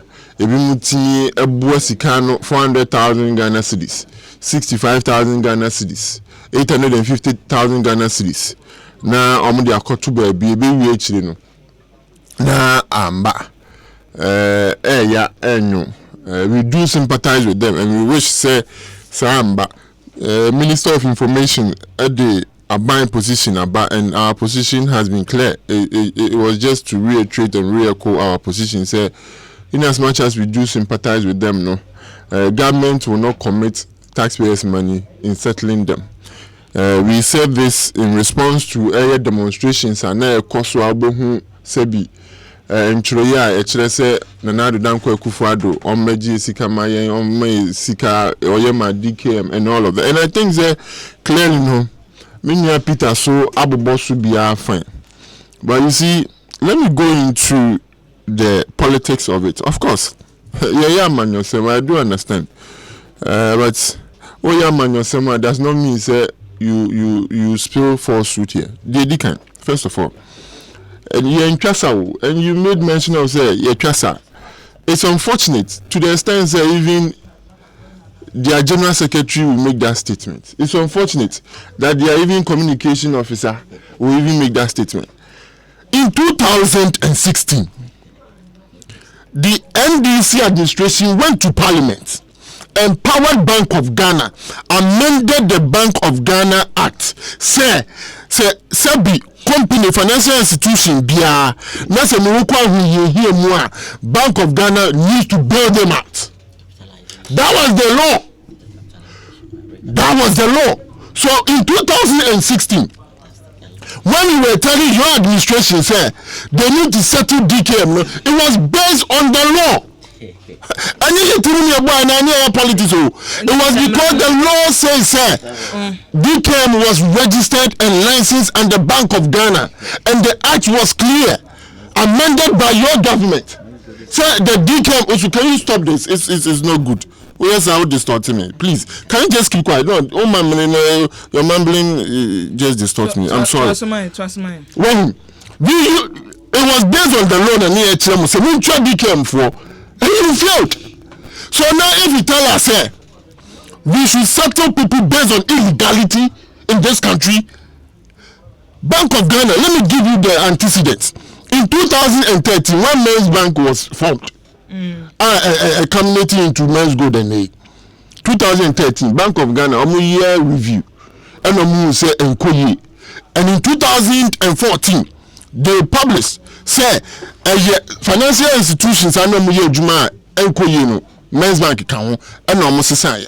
In 2015, they did the same thing. In fact, in 2016, on 2 occasions, one they published the financial institutions are. And they say Ghana for the year Juma, the can be. Then in July 2016, they warned Men's Bank for say Mamu near Juma. Enti mrano a woka ho asem ne mrano kan ne say hu so adwuma ne nso ani awon ne omo nipa ndi ne sika beto a at ne own risk on koye. Ne mrano kan Bank of Ghana won share and mind you again. Ya tumu enye yi. Neba. There was a point he made, and that point is true. Men's Bank was registered under the Minerals Commission to deal in gold. In fact, they dealing in gold in Ukraine. I'm violating that one. They were supposed to buy gold from small scale miners, not from Ghanaians, not from individuals. What I say.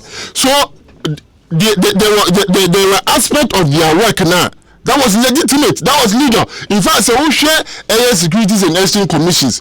Later on the buy or cash on suspended gold collectibles. No, you realize on one score, I catch you say on the business now almost legal no buying gold. They should go ahead and do it. But so almost the difficult RGG gold of Ghana for they should suspend that and pay or more RGG score or more than that. That was what we said.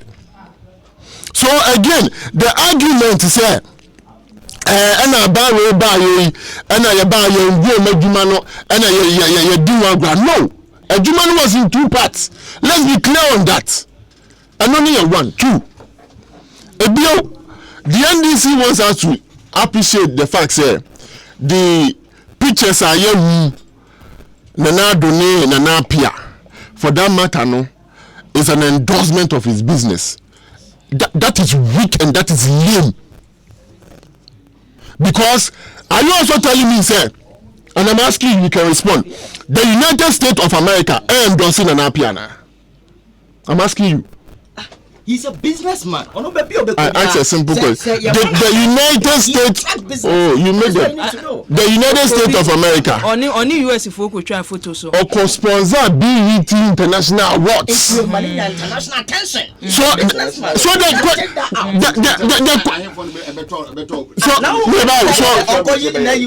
question that begs the answer, based on the logic, the weak logic of the NDC, just because he has been seen in a picture with the president, it's an endorsement. So I'm also asking you the same logic, sir. Because Nana Pia went to the United States and then sponsored it, you know, isn't an endorsement? Businessman, and he's getting. Well, can they make a note? Let me move on.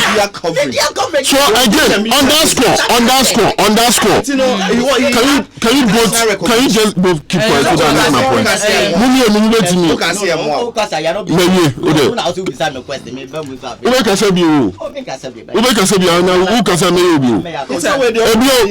I'll do the same thing to you, just so you know. Now moving forward. Now we are saying, sir, no obi perpetuating illegality. Adia or your name. No money who say or name penny for being them. And that means that yes, patronians are no patch. Now let me also put out this logic there. Yet to Chroma, you mean say between and now Bema or Moda. And now so about order. And now say about obey than in the Bema. And now Bema better than in the Obano. Yes, it's also a Chroma Meboa. A boom red Tiamra Chroma Meboa.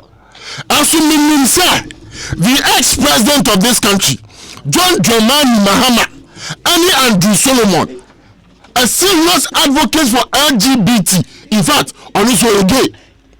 To the extent, sir, or trouble New York Times will say, or to John Dramani Mahama for. Say John Dramani Mahama, make us a man for ever be memora, and not almost a man named Mahmuda. Any member Muda. And my young will say, to the extent, sir, even Mama Yadiga was fired as an information officer because of the falsehood he put out there. Said John Dramani Mahama did not know Andrew Solomon. Now you mean say Andrew Solomon no any John Dramani Mahama Adam Pastor me try for me. Does it mean say John Dramani Mahama is endorsing homosexuality in this country? Kofi. Does it mean say John Dramani Mahama is endorsing gayism? Kofi Mama Yadiga di ya ye no de obi a me masa reason na o kana me yante. Obi a massa reason say wadwenkyere eno ye wo wadwenkyere no ayo eno de anya reason aban maye na Kofi mamisa wo ne wo kan no wo direct to NDC ne customers no wonu mu kan wutie ne enne lawyer Morris Ampade to dwa wo che say wo mu da ne omunimu ne say aban yi na ama ho kwanyama yaje wo sika afa kwambo ne so enti no etuo bi a yaje afi na mo anho omoje donation bi a yaye de ama omayi bi a omoje ni nyina eno cheye many lawyers ample we've had a discussion over Dansuman run about so no say 3 billion wo many ne din komo e was science on personal level as one can to assume first of all material wo ha say business no there were some aspect of the business and nam one year it was legal. It was licensed. It was registered. And I know the person a year no free me. So if on that score no or Johnny taxes are what's the no man's God no they bokro no did before the Ghanaians no and also the be frame. It doesn't make sense. Now many you say and I'm see a twa sabia ye twa DK for no. Sa so yen ko ye na yen twa a men's good for. Again, that's a very weak argument. So you are telling me say obi come and bet and okosokabet.com na say oko tutacha na say dinwa aban ko tuani kana.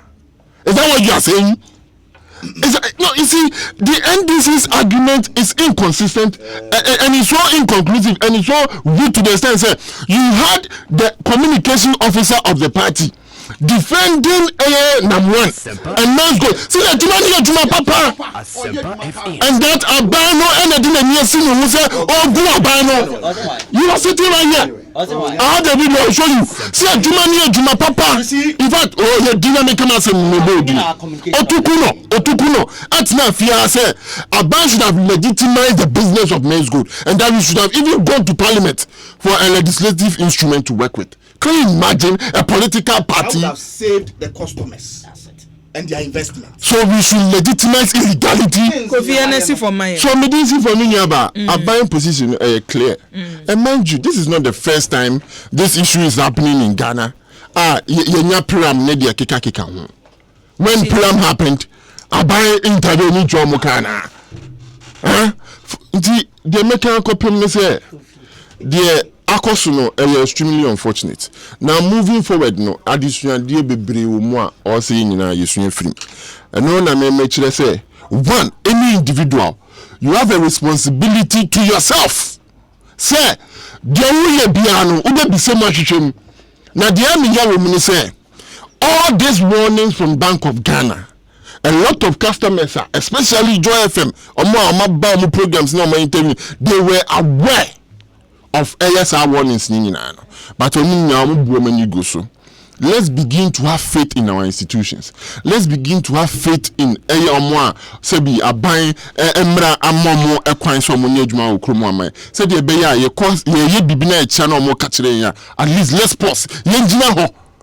Bisa questions and sana na amia you see, and then the last one to me person give you say ye wu obi na odaka mu na ye hwahwa no obi shata de pebi na ye hwahwa no ye mo obi position bi na ye so ne suru na ye hwahwa no eye sa de na ye Ghana ye yeah that's it abusia Kofi Amia na ya tenene no MPP amanyoko no communication team o ka ho na dwenche en wode atwedwa no Nana Boachi ya dom se ABY me pese me hu ni enti a ya kwaye se ebiribia se ndisi amanyoko no ene ba power enwuma bi sei eba omunya lansese ebe ya adwuma banse ena ese wonu nyina ye frustrated aye musue no ena piram ni nyuma enye ena epiepie na mede ne me pesa me kan ne se aban eni kapre bakura otua ede amasa nipa eni wosu mesra munye di ma me mpamtro aban ni kapre kura otua kwasi grosso ede enie wose ebi wa mechiawo na mentiase NDC amanyoko na sade bi ekoso wo mayim no wo mu opozu say yo say enyo omo de policy bia ene entachire ade ba ko wosie mu ni say aban bia betena so a oman ni yedie ni kan eti say ye NDC o say ye MPP o moma ye nyina ye mpre oman no Kofi Adubu ahindie enie wo say ebi wa ye NDC wo breso no banse ne niema bi no onum so niema enye nanso ya antum eti sa asam no a wonum eka no me ni nipa ni bi enya adwen ofofo so de ya wode aba enie enogboaten se akua eti ase edunkatia ne na adu kokotwa foto a na chese ase edunkatia nya na nanya ase edunye sa logic no na mpanimfo wode eba na wode ba isanyo minyi ni se hana wode ba besa ayira kwan Michael Mokeso adieni wose akua president Nanado animanimu ya won resign so or resign a wo be save no ho from disgrace wo be come 2020 na say one resign so dia ene 2020 ba Ghana for ya boye podada Philip Saki so adie eni wose akua yeni a yede esika akwoto men's gold wani yani ade ye sika akwoto men's gold ruwa ene ye ho akire ye no ye nka asa aban for man sika ntua ye ka o ne ye ka ne se aban no nye ntamgyinafo na onhwe se ye nsa beka ye sika enti omo de na aban ntua no obi anka se aban ntua ma ye se aban emwa ye ne nsa enka ye sika Michael Otuso ade eni wose akua kacha NDC man no ma yese wo tiatia mu edodo ayo megidi se wate ne wo kan wate Gloria Clotte so ede eni wo say akua abante no okasa no he's very right megidi se Peter Sem ena woken yento aso na minua Kojo Dankwa ento aso ma mesemo monkomo no amudi ni nyina egu to aso ma Kojo you know what an intervention Kofi NDC fo ane omaje adwa omutie me na asa me hyase kra be bia e be hia se nsem bia minua na tutu agum e wo se metete fi honom me di kan minua me ya akasa ni nyina metie firi ubre no mu we dey me ka metie fi o ayi keke ne di kan no ame yaw asama o kan se oye logic bi se enti yese na na do endorse eye namwana ebra okwa abrochire ko sponsor ye can say beat no it means that when you endorsement from outside you see me am some them say on tiase but on tiase I was so ban ye kire na se not tiase Asempa studio haya ana men's goals customers abetena ka say wo mu te say eye nua na mo akọ sponsor eye BET enam sayo no so ana omo de omusika beto men's gold. And so this is international recognition. It mean you am so onti ase free hono sa. Na to so bio you see you ka some say Nanado ama your friend is saying I'm one endorsement. President Mepacho Oka said, oh please allow me Oka said where did you say Oka said Nanado man endorsement and I'm going to gayism on some about now gayism on some about Kruma. You Kruma who say I'm a UK MP and former minister. I a friend of Boris Johnson. Only power the kind and Nanado Bafa Bella about Kruma Besra Nanado. No one can say Yanga so mampanyini ayena na danko Kufuado or gay yo kroma ana president of Malta ana na yire amumia na ye gay eba kroma abesra na danko Kufuado aya his excellency the king of all promises etano so yanga so president na Kufuado or gay ana ade ye kroma ana president na mu kwatena aya Al Jazeera mpo de sabe ayenim say ye Christopher ne nkramufo no aya enso sa ne ma no so enso tibi kwatena Al Jazeera I can say gayism and lesbianism is bound to happen. And the true is bound to happen. President Kufuado Nakai. Kwajo na Nakai. O say ya den say ya twie mu and ya bete ya pa. And the true be si okrom ha no say. President Kufuado an kwat na ya Jazeera ka sansem no. And also ya kwa say. And now go Flagstaff House. And to ya nya ne say Andrew Solomon ne so nkrofo ni bi sabe our Flagstaff House. Wasem no kanuni adansi. Atwesan. You see everywhere. Adansi. Everywhere. There be adansi say Flagstaff House one more. Ya nya no no. Oti free. And ya why? And ebua wankasa studio ha. Nkofo akikasta. Wa studio Asempa studio ya. Enye mi program. Enye mi program so. And na make say ayenti ya nya. Okay. Oti ase atesem enti ya de. Yenya. Enti ya ka gays in some podi a. Me nua mo fa nya de emfa mam. Everywhere. Nye to so bio. You see MPP for I am adwen say sebe Ghana for yahuru anim kosoro. I am adwen say Ghana for sebe ya nwene. I am adwen say Ghana for sebe yanko school. I am adwen say wo fire say ya tabrenwa. Almost then. Nam one is on Interpol list. Se ka so bu Interpol list so dia na party say nipa no ni den oni kurum ha. Watimi atupia ayeden afagyan adwane. Ekwan ba so na nam one say oni kurum ha ofa so dwane. Wo breku a mo makasa oye froster. Ekwan ba so ofa so dwane. Everywhere, unim say na mo ya ka no ho asem ndi ameno ka say okra diplomatic passport. Say diplomatic passport I for na dem ano. Please. Kwajo. Anuanom. Na nkraba pa hosima emienu ewa Asempa 94.7 FM so. Me so munye din ma me na menye madwuma Kofi munye din Kwajo no Kofi abisha yeguso ewa Asempa 94.7 FM so Kwajo Kofi Ameyao se wuntumi nsha ho so abesi abonte ama Kofi Ameyao ma menye madwuma wuntumi nye madwuma ne ma me enti ma menye madwuma Kwajo dankwe o betna usa waka say we ya na ase Asempa studio ha akoso mimi program iso no sa wo beka wasem no na aka ne hwo sa no a mintumi ma akwan because so wo beka se na mo nkita diplomatic passport na wo de adanse no aka ho ama ne say anti ya nya se na mo anu mpo no ansa na ofi krom ha na fi se ni aka so ya froster enti do won se ni na ya ntete ya ne o te na meba se okura aya diplomatic passport enti ya bisa ban we say Asempa so kra diplomatic passport a kwan ban so no fire ano nya sa diplomatic passport ya no ni ho adanse me say ya bisa Ghana for ni ebisa ma wo say okra diplomatic passport ampa e kwan ban so ano fire no nya sa diplomatic passport no ya ban we omomra no mra mechire say amo say oni krom ha Interpol list order so ene amawe wa hu sa na da na atrosem na doso na ye ntena se sebe emfa ye nsan hye demri fam ama ba we na da Ghana for hwa okwa graphic online on the 10th of January 2019 ya omo publish ye Interpol for the aba say nam one eni wo list so enti aban na den no person ka no eduwa wo internet wo betimi a check it and so what are they saying afa eduwa yamna issue na nkasa so but ansakra meba issue no so no akade ba ka o se beti free the issue of a year say I didn't know you see a buying into a sicano and farmer a customers. Sure, everywhere. Sabe, a man your sema a buying and I did to me I asha once. You know what contract. Na sa contract no eso na wugina na wo dia bomb man for ho ban.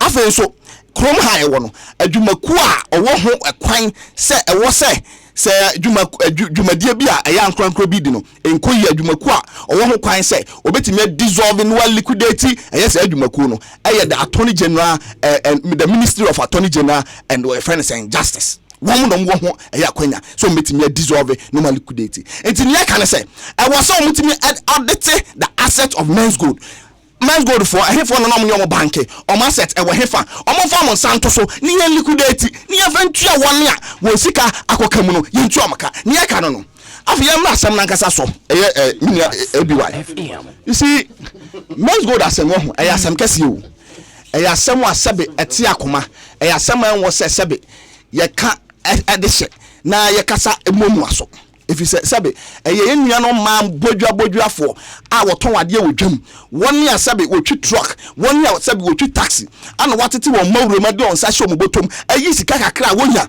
no wode akoto men's gold fi sa ho kire wo ho no wonim say wode koto ho no ma wawe kakra beba ho no won so anya sika ade bi ahwe won nua ene won ma na won so no sabe abrabo a wobo no akoso jojo de ade ama wo enti me pacho enti anya asem da fam kra na me ne bi why Asempa studio haya em se nansa ne eya customers ni betena ha sabe jadwu ano mutwa eya benedia no mudie esu ano musu ene ya tese bi no kra sabe ewu ebi manya afa ho anya stroke me pacho enti ya de ha na fam enti wo se sa asem we ye ka no ekwan paso a ye be pa asem no ye puma sibre na ye we ndc de ye we sympathize with the men's gold customers.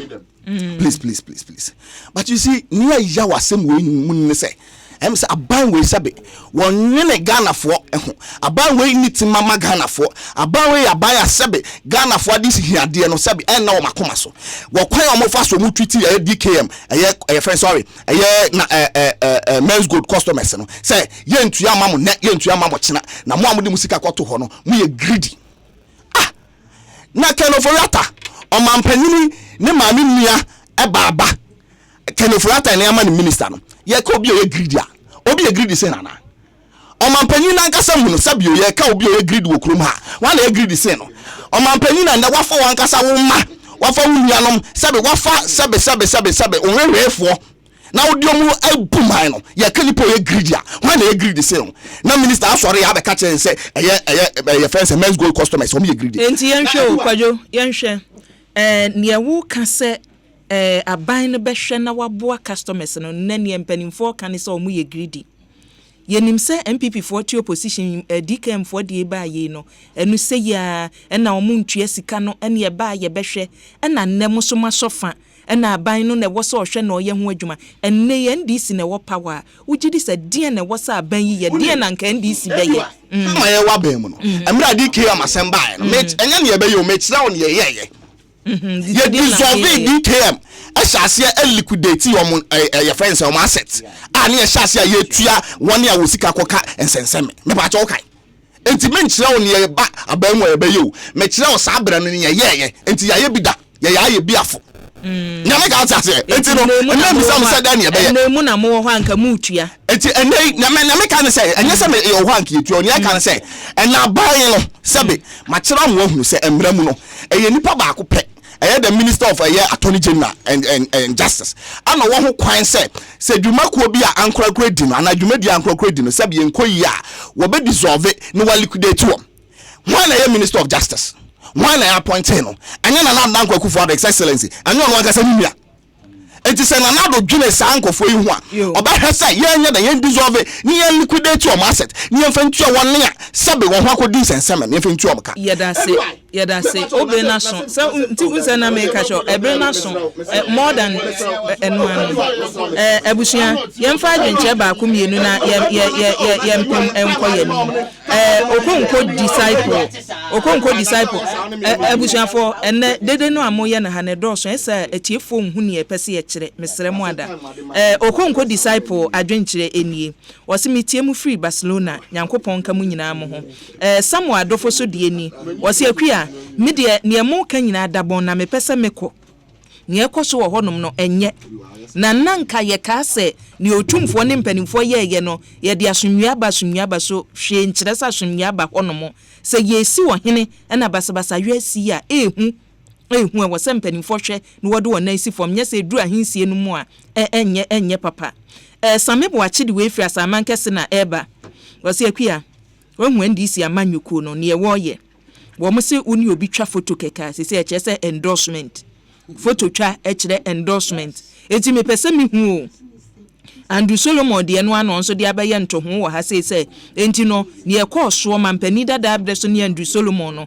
eno so ye endorsement ana chia honorable Sintima Boaje yo wo STC emame Eric Riku se kwada de ase ede ni wo se bi wa mechia wo na men's gold customers no omunya gidie ewo aban mu se ne tie bia wo ne oman mu bambofo be ka bom na se nam one wo hyakura bom kuro mbeyi no aba NDC for their propaganda and wonu mu yentimu obi amfi won na lawyer ampa so de question mi bisa no ne se ne kasa bebrebe a wo kasa no they say propaganda no wa join ana dompaino e de ne de free malam na eba wo se bi wa ye hwe aban tumi nyusu wo onu Ghana ni hiani waya watua to nkakra emesika no aba se yemfa nkotua wo bi a wono wanya 3 billion samede kwoto faako na ye to nkakra yemfa nkoma sa nipa ni akuye nyeye wo munyi ntum se wrong investment omo ye no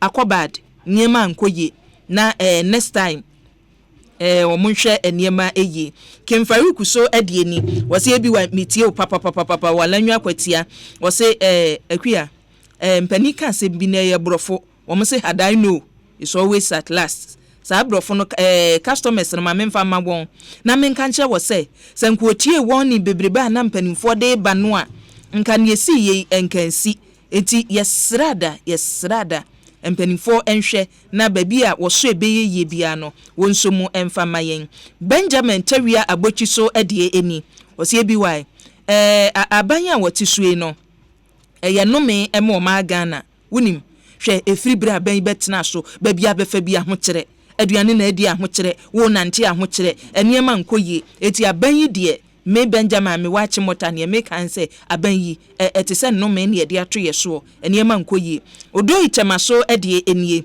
wo se ebiwai hwe lawyer no wahu metena se papa meti lawyer sese aban on take a second look at niema ekoso men's gold issue no nyesa niema nkoye ya preko deputy communications director chianema me papa odame samo kwa cheso ede ni London na no de efre wasi akua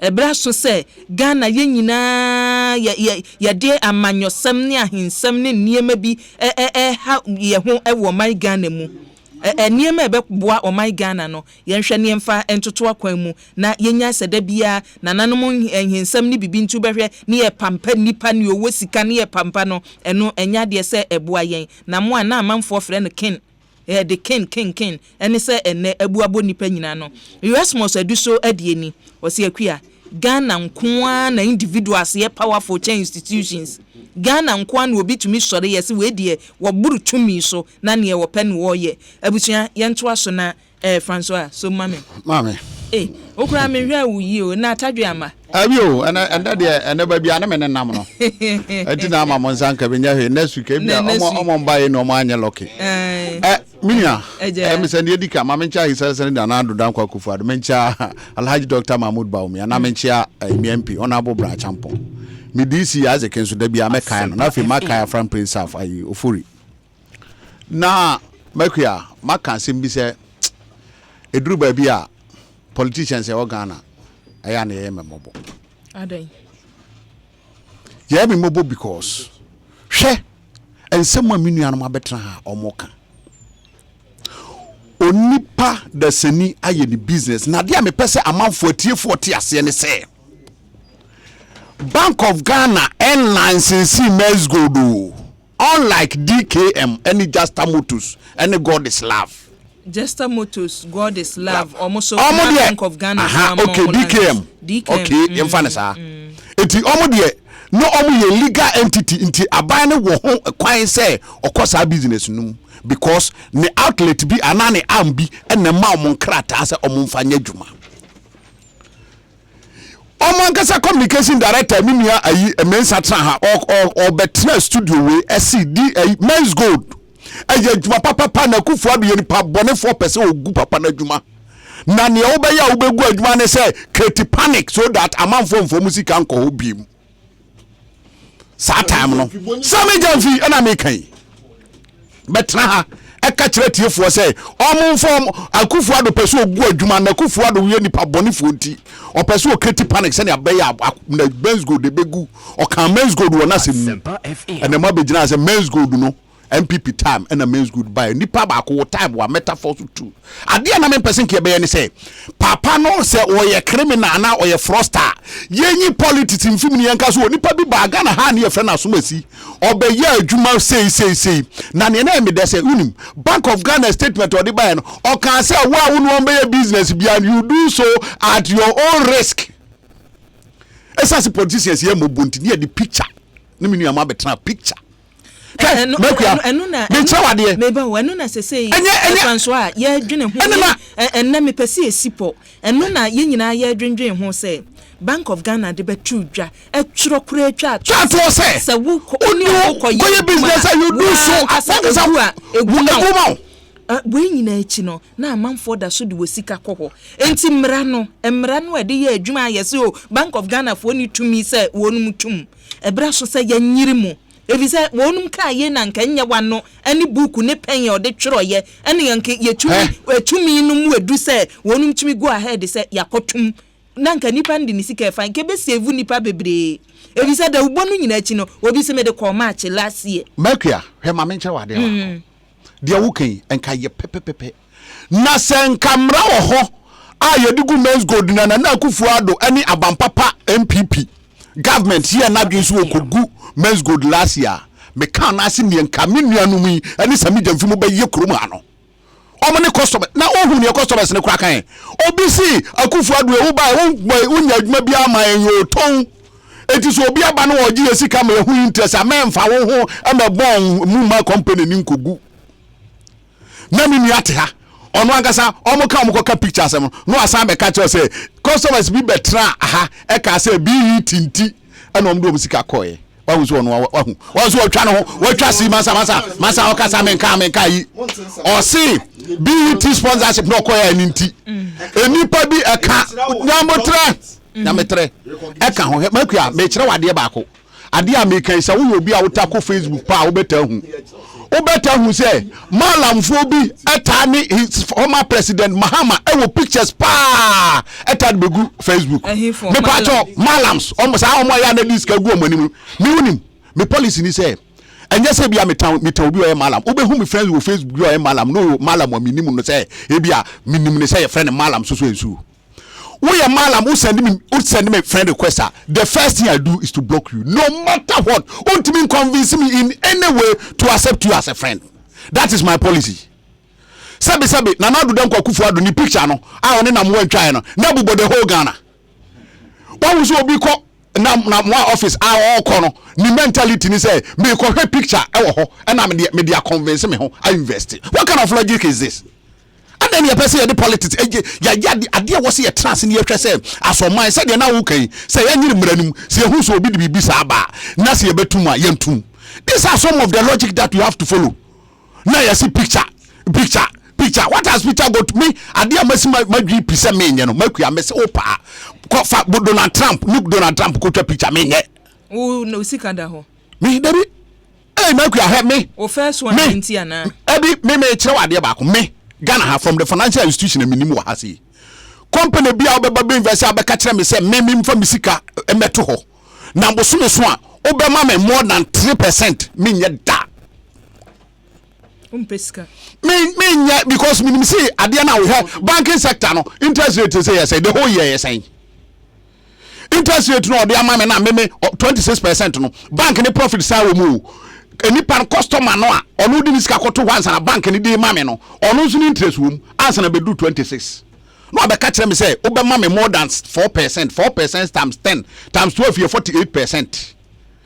Enti edi adwuma na wonko ade odi say sika na koya obema me say interest no na mu gina ha condemn say MPP for na enra mu general secretary studio ha ya eso obi a wako school sebe wako school oni mu bia odi ni sika koto men's gold no oni mu adwenko wo trim ma betra ha mu mienu no ma ntem general secretary. And I never said what. You never said what. You never said what. On casa de Messi. Oh, tie. Oh, see. Also, bien. Oh, tie. Oh, see.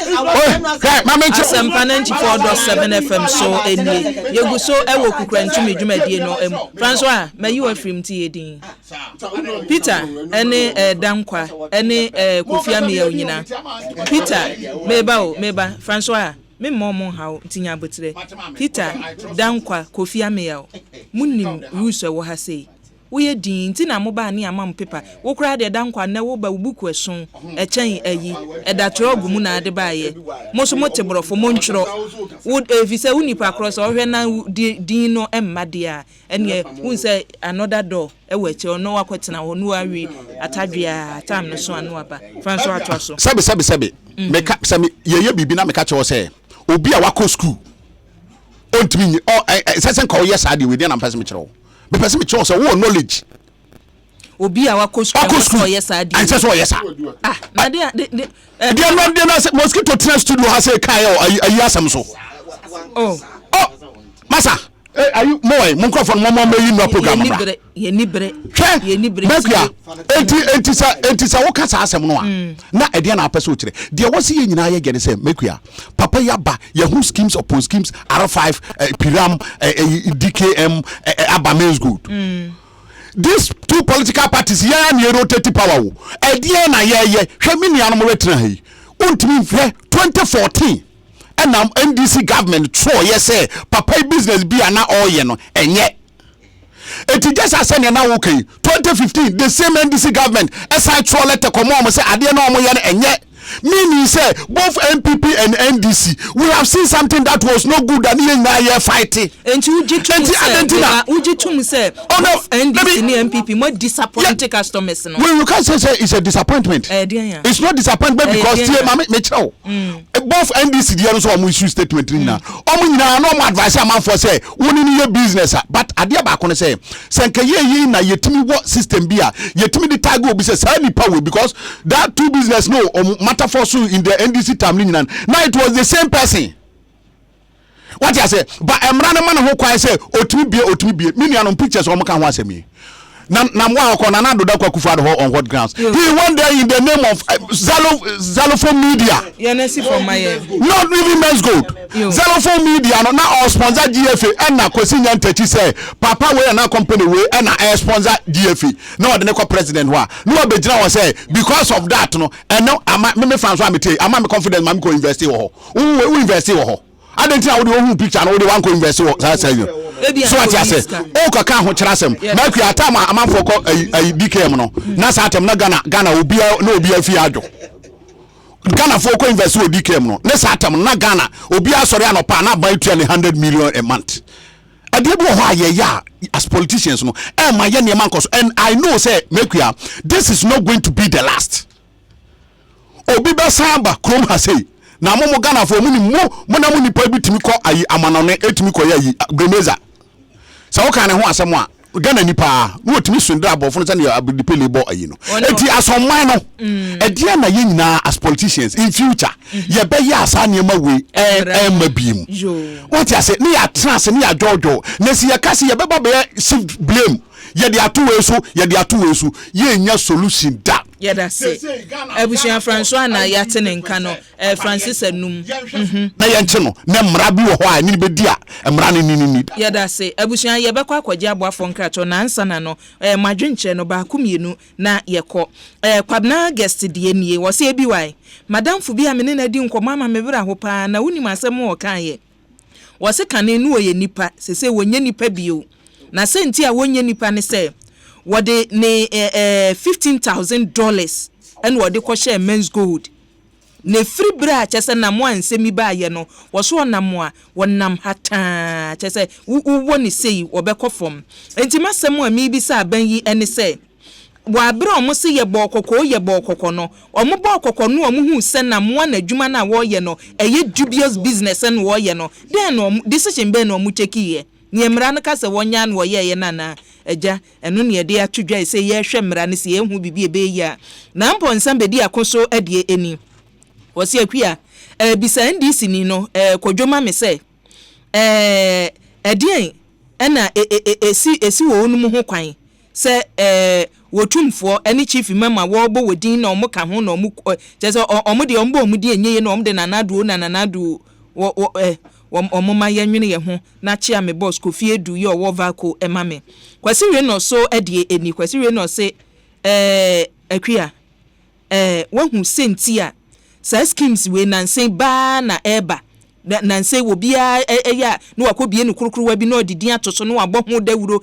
na me gigi sika na me wo de eduba mema wudu wose we nyina no nya hwe se nipa no ye bɔ dawuro ka che wo mo se nya wo muntie na politicians so ye gina fa ene ye politicizing niema we ka ho na amasa niema ekoso nipa no wonim se agya me ko gigi sika ni di amanyofo de be ya amanyosem enti ye sere ye momoden ye mpe kwan a nipa omudi omusika akoto no ye beji wo sika ama won kwasi we no sadifi aguna odoben na eba ene anwumre ya sangide se toasoma yen bojama yen na ekuo nu a wo bodin no kwa yesi efra kwa akom coalition of brofone de de ba coalition of aggrieved customers of men's gold woso omunhu se nanado aban yi no wo ye adwuma kwan bi obefa so a obeji sika na ma wo no woguso ye na emom se ebetufo na wuntie na ebekwa akofa nsem we yaba de abotre na wose wonum nyina enya chia George Nti second vice chairman yo wodo me kwabenya constituency emame Michael Alonyo so de enie wose move makua to asoma yen fabwas de we fi amasaman na eba wose akua me enkrata beto abonten dada na ne ka ne se ensam ane na mframamu kase na nado na no ne namwan na omukọ China na omukọ hin no ukoma mpani atena ye omude nkrata ba che se concocted story na amanfo de betu dwandisi fo efese omude link aban yi eti Ghana fo e wason no wontie Felix Akito so de ni lablabo na odi efre wose akua hwe me kame kire wo se ne to ma 2016 e beto na nado pe e beto no de opa fasan ba bi ansuo nka won eniema basa ekoso wo mayimu eniema nkoye eti aban yi ne to maama na bi ebeto no akwasi oben dweso besia se ene wodi we efre wose akua hwe na mo na me hwe ne lifestyle no a hwe jese akonkosem ka so bi akonkosem a hyehyee ena no wodi wo mayimu no wotiaru premu no akroso ne nan no wo yesese edi nyina amanfo esika na no wodie ene yede fa stars yetua we nyina wa hwe nani akofa ba aban ne hwe so obeje omanfo sika ama wo chia NS akumi emame na nakwabna so ede eni wose akua ni ekoso wa mentifido mimi hu se amanyosem wom eno de minua yentumi ensi sudua enkan ye hwehwemu bia nkoso mekansa Michael Srimsai so ede eni wose akua medin semi achia sa men's gold semi radio so TV so sani amanfo esi discuss no efa na medie ne se ni ebeboa ye nyina ne se ye ba educate ye ho efa kwan a baby e wose ye de sika eto ene hwehwemu a wose ye ebise se ye koni sei we be preto ha na we be preto ha akua emmoa ye nyina ye nkyekire kwan ye fa so de sika sia ye benyia de ene kwan a ye be fa so akisa na mo ano eno ho adwuma ene wose ye na eboa Ghana fo nyina misreo chia abusuafo nyina mame srem se ejata Michael Italy enwode efri abusuan yetwe ho aba ye ba ye beto aso na yapem akoyanim na afi yakọ enhwehwemu a University of Ghana lectures bi yo wonumo ebo political science department wo ye no emu Mimi so asem. Ememedro Kingdom Ginseng Power Capsules no. Kingdom Herbal Center for omo to mumpo won. Hey, anu say there aye new Kingdom Ginseng Power Capsules. Wa improve no pa. Na ahodna ba mu more. Na emema ye ne anum na wo ye de hu ne. Saka ne no wo mimiri bia. Na minute dudu a die ansa na ejawa be hamadwen. Na energy say wo mini ya asa munum ho no mo na so say the new Kingdom Ginseng Power Capsules you wado be ma fa ya paswo na opon kon so ye gidi ene e ya paswo apa hwe mi wura wonim sa handbag no amese kwato ma me jaito fasika ni kwato new Kingdom Ginseng Power Capsules nanom na uhia e ma de no tremendous capsules what onu bia ma dem wa ja tum do ba se asepa wo su de nya na wo pharmacy chemical and herbal shop bia mu atufuo be kwa Kingdom Herbal Center nkura beta bia Ghana be bia phone numbers 0302 68 1984 and 0244 80 54 15 and 0244 80 38 99. Hello. Hey, Bema. Vodafone Nema 10 megabyte free data. Our calls mabaku biya so. Hello. What is a Vodafone Ema 10 megabyte free data? I was mabaku call biya so. Would you bo 50-50? No. Hello? Hey, Jack! Right now, dear, young Vodafone phone cost no dear. And one say, yeah, yo. If you say so, we are cost mabaku biya. You 10 megabytes data free. Smam, you know, 20 megabytes. From Vodafone and our network biya, nenya 10 megabytes free data. Our 1 minute call, I'll be a biya so. Aye koko keke. Ode kasa. Na browse free. And pendrudu abe kasano. Now data no su ye bebre. Ode bo 50-50. Na fa hu shim. Kasa bebre. Na browse bebre. And she shake kakra ho. The future is exciting. Ready? Which you would say when you sponsor pa. Okay. What you say ban history pan is supposed to move in total. Unimpa. Well, and share the sports screens from Combrewo. Live was Asempa FM near Doom TV so. And tia crado for a sort of form. I'm no super even watching. And yes, I'm get well. HDP. And sports screens was Asempa FM near Doom TV so. Coming soon. Very soon. Very soon. Mira. Yes, Odo. Bini hana mimi so asem. Ememedro Kingdom Ginseng Power Capsules no. Kingdom Herbal Center for omo to mumpo won. Hey, anu say there aye new Kingdom Ginseng Power Capsules. Wa improve no pa. Na ahodna ba mu more. Na emema ye ne anum na wo ye de hu ne. Saka ne no wo mimiri bia. Na minute dudu a die ansa na ejawa be hamadwen. Na energy say wo mini ya asa munum ho no mo na so say the new Kingdom Ginseng Power Capsules you wado be ma fa ya paswo na opon kon pentam so ye gidi ene e ya paswo apa hwe mi wura wonim sa handbag no amese kwato ma me jaito fasika no kwato new Kingdom Ginseng Power Capsules na no na uhia e ma de no tremendous capsules what onu bia ma dem wa dia tum do ba se asepa wo su de nya na wo pharmacy chemical and herbal shop bia mu atufuo be kwa Kingdom Herbal Center nkura beta bia Ghana be bia phone numbers 0302 68 1984 and 0244 80 54 15 and 0244 80 38 99. Abeku, my business way dear. Data some will poach and voice calls. Now so sa by force bundle and my network di my media and wame me here she share pa ebe bo me dwuma ne tumpon. And your bravo Vodafone smart business so. E your package from Kubia e wo ho manwumaku e ma wo ye wow boss. Sesen. Wa na wo be che data dodo for any local core bundle dodo a wadwuma ne hia. Isa. For Vodafone smart business so pre wadwuma kanko. Wo data dodo e be cancel. You be rolling over ma wo company no. Wow. And Famu ni senya wajumatie. Vodafone Smart Business one share mount. Fresh 0302 334040. And I call www.vodafone.com.gh/business/smart business. Na hunu ye. The future is exciting. Ready? Se no me no boa na oman yi mu atadi adentia if say obia etie Asempa 94.7 FM jumedie kese a yato ne din ekosi sen on Asempa FM 94.7 ni amanyofo ebeka na kufu ado konya no dware no afata no efekwa keke na me hu yeah. The same position same way ya. Omo nimbe dia ye gilo ndi ya di pa Ghana. Ye di o ma yan kan mo go the STS dia dey buy. What's a free education? I dey about no ba. O di no ba mo ne we so na eban etonyum ehun lalubai baby kafo mo ma mi ete. Ne temamufo ebeka. Misika nyina 30 cities. Me man 9. Esi amere no ma hwenkola. Aban no to no auto petrol. Ne nsentwofo ahwehwem dia todwa. Ni nyina kokosi sen.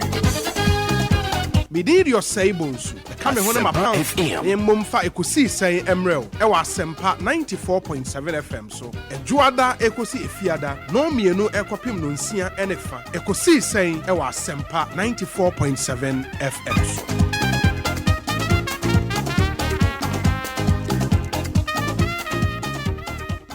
So.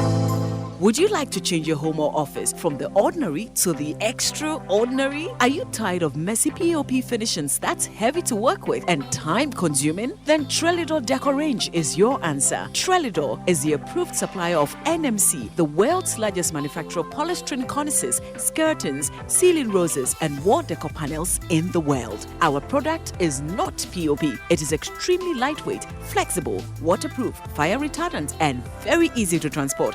5 times faster to install than any other POP products. So don't delay. Call Trelidor Deco today on 0561 24 24 24. Do you need help in engineering services as a financial institution, real estate, a bank, or residential area? Then don't look further because Echelon Engineering Limited is here for you. Our services include electricals, electronic security, CCTV installation, biometric access control, networking and electric fencing, intruder and fire alarm systems, commercial electrical wiring, and other services. You can locate Echelon Engineering Limited at Kisiman opposite the Puma Fueling Station, or you can call us on 024-385-0217 or 030-243-5043 or 055-145-2182. Echelon Engineering Limited. Performance assured. Mira. Yes, Odo. Bini hana mimi so asem. Mini. Medro Kingdom Ginseng Power Capsules no. Kingdom Herbal Center for omo to mumpo won. Hey, anyo. Se die aye new Kingdom Ginseng Power Capsules. Wa improve no pa. Na award na ba mu more. Na emema ye ne enum na wo ye de hu ne. Saka ne no wo mimiri bia. Na minute dudu aye die ansa na ejawa be hamadwen. Na energy nsi wo miri ya asa munum ho no mo na ayi. Say the new Kingdom Ginseng Power Capsules you do. Be ma fa ya paswo na opon kon pentamsi ya gidi. Ene e ya paswo ampa. Hwe mi wura unim. Sa handbag no amese kwato ma me jaito. Fasika no kwato new Kingdom Ginseng Power Capsules na no na uhia e ma de no tremendous capsules what onu bia ma. Dem wa je tum do ma se asepa wo su de nya na wo pharmacy chemical and herbal shop bia mu. Atufu be Kingdom Herbal Center nkura beta bia Ghana be bia. Phone numbers 0302 68 1984 and 0244 80 54 15 and 0244 80 38 99. Hey, Mr. and Mrs. The mama praise the Lord. Hey, Pastor. Hallelujah. The treasure de who sit temu ya. Name wa bio ni wabekwa akori nyina atwa. Hey, Pastor. If we say me kunu fa mermaid CB men's capsules. Na me so me no ma de CB women's capsules a. What try no? Enija be fie pa. Praise God, praise God. CB men's capsules. Abesa me mpemu mreye. Ene me dwunso mu yale. Ene oba no so na ho kika na wo from no. Ene na yase a aya na ye ne ya na fichi problem no. CB women's capsules abeyi ni nyina free so. Maye ka mesi mi dada mu nti. Me rapon ya na obefie. Nka me nkwan. CB men and women capsules. Suzy Herbal Center Ghana man me madam ase. Apemfo abatan wo mo manufo ne mofra wo ni mfie dumienu nka ho. Our pharmacies chemical and herbal shops nyina mu. Etufo frɛ Suzy Herbal Center 0247 11 16 71. After 0246 57 87 50. CB men and women capsules. Ubadun so feel. Hey, you also. Ebdi ahwehwe edwadie nkratoe mu agye atum. Asempa FM. Asempa FM. Abusia Asempa 94.7 FM so enie no nkraba pa usima aduasa enso kukra ntwumi dwumadi esunie wutie ya aseda ene yede ma yesumi live o Facebook. Na dumi yesumi live o Facebook ya Asempa 94.7 FM ubetumi ahwe ye honomo sada so na akua boahyewa yi adom Facebook ubetumi adibi afa honomo tigo botwi baby a wo hye bia nchia sonko enko emfa emma na eye prince sir prince said we free amnase na eba wo se akua oman sege ma ho kwan se oman ema nipa bi efa kwati kwaso na wonum beye eniema bi a enye sei ni ya mokoko ya anye bibia amfa ho a akua enye amanyofo ni nipa ekasa nyina no mede enkamade sede ne se yempa asem ne pomasibre ni yenya sede bibia no yepese de eye amanyosem no de eye a emwa yen ofoforo so de eye a wode abani Ernest anyway efi Taifa na aba Ernest so asem a wo kan ene tiawa ne wode abetumu an se akua no kwasem ne se NDC amanyokuo no wonumu ya beye oma o how kese amoma men's gold nsem a ye kan no enye oma bere so na hyase e na omo ye fa ho so omo de bebo customers ho ban enei hwe aban yi hwe ama normal si abamu a tie ne wonum keka yesre customers no munya boche na aban ne behwe na waye ne yesese oye na steady way efi Taifa na eba abusanfo me ento aso ne yenkoye nim minua Peter somna yenko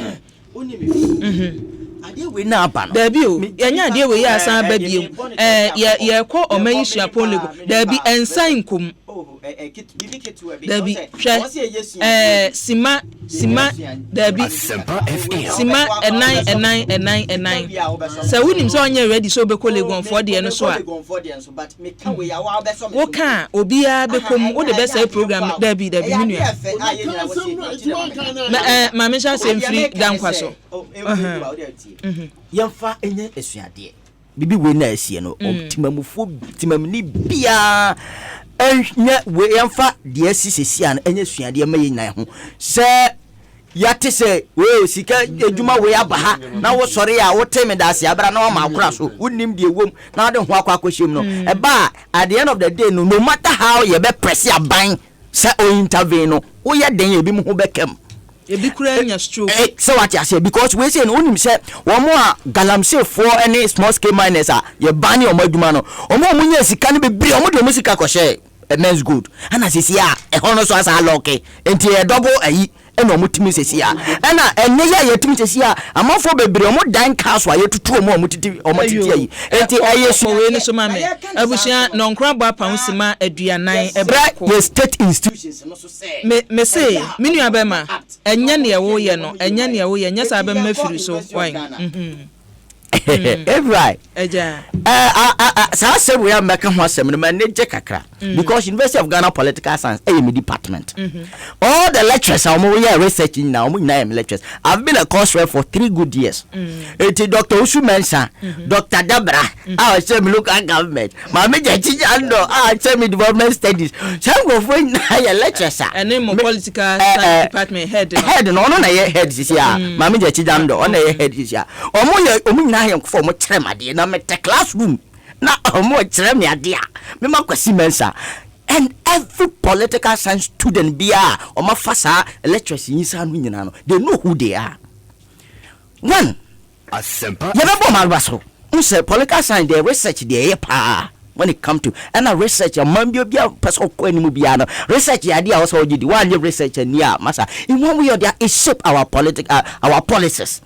Whether you are in government or you are in opposition, so research be back now. You take care whichever way you take some lessons out. Now what onyema be a anko ye no ye to better yourself next time. It me no research there. Eba I believe in the research. I did research. Into no nya dia me yede me cassette research. However, going into the nitty-gritty of the research or my ye no minia. Some ye MPP ni pa hen kamesu sa ediwa mi MPP ni pa na sametumi anya abotre akokan research ya University of Ghana Political Science for a year now kam MPP ni na President Akufo-Addo e wosenka research ne sa kan na start soon edi antina make sa President Akufo-Addo research ye betojan aba ye kwoto ye President Akufo-Addo enya 53.9 meboa percent fantastic. President Akufo-Addo University of Ghana for research almost say won fie mienu ya wa ba bedie no research na ye koye ye ne kire se ne ya ye to aba Ghana fo Our more to about 58.9. I swat I'm an about 49%. And to say I to about necessarily be over 5% of and 4% of Ghanaians say you to Nubium in Tiamau winning. And in the first place, who sounds Ediantia Mini Obia and Kojina Batwo. Ediantia Ghana for Moto Obama 53.9 and they Yakoya research ya Matia about 59. You have to think this is a cost worry for this government.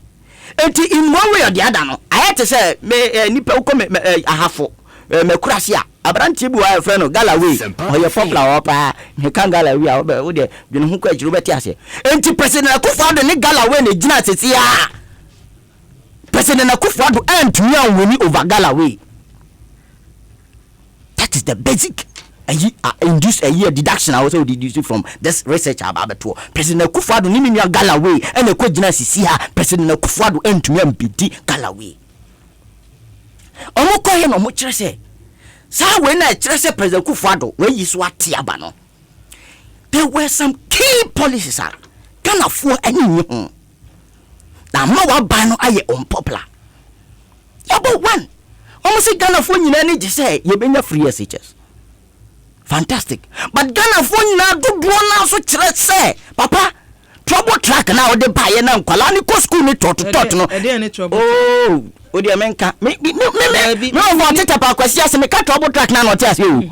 Wo fa ko ni mo because me ka trouble track I want it. Ghana ha ye nim bibia your friend trouble track. Traffic light no. Okay. So why not tias me ka traffic light out tias. We mu green ko na yellow na ba no mako.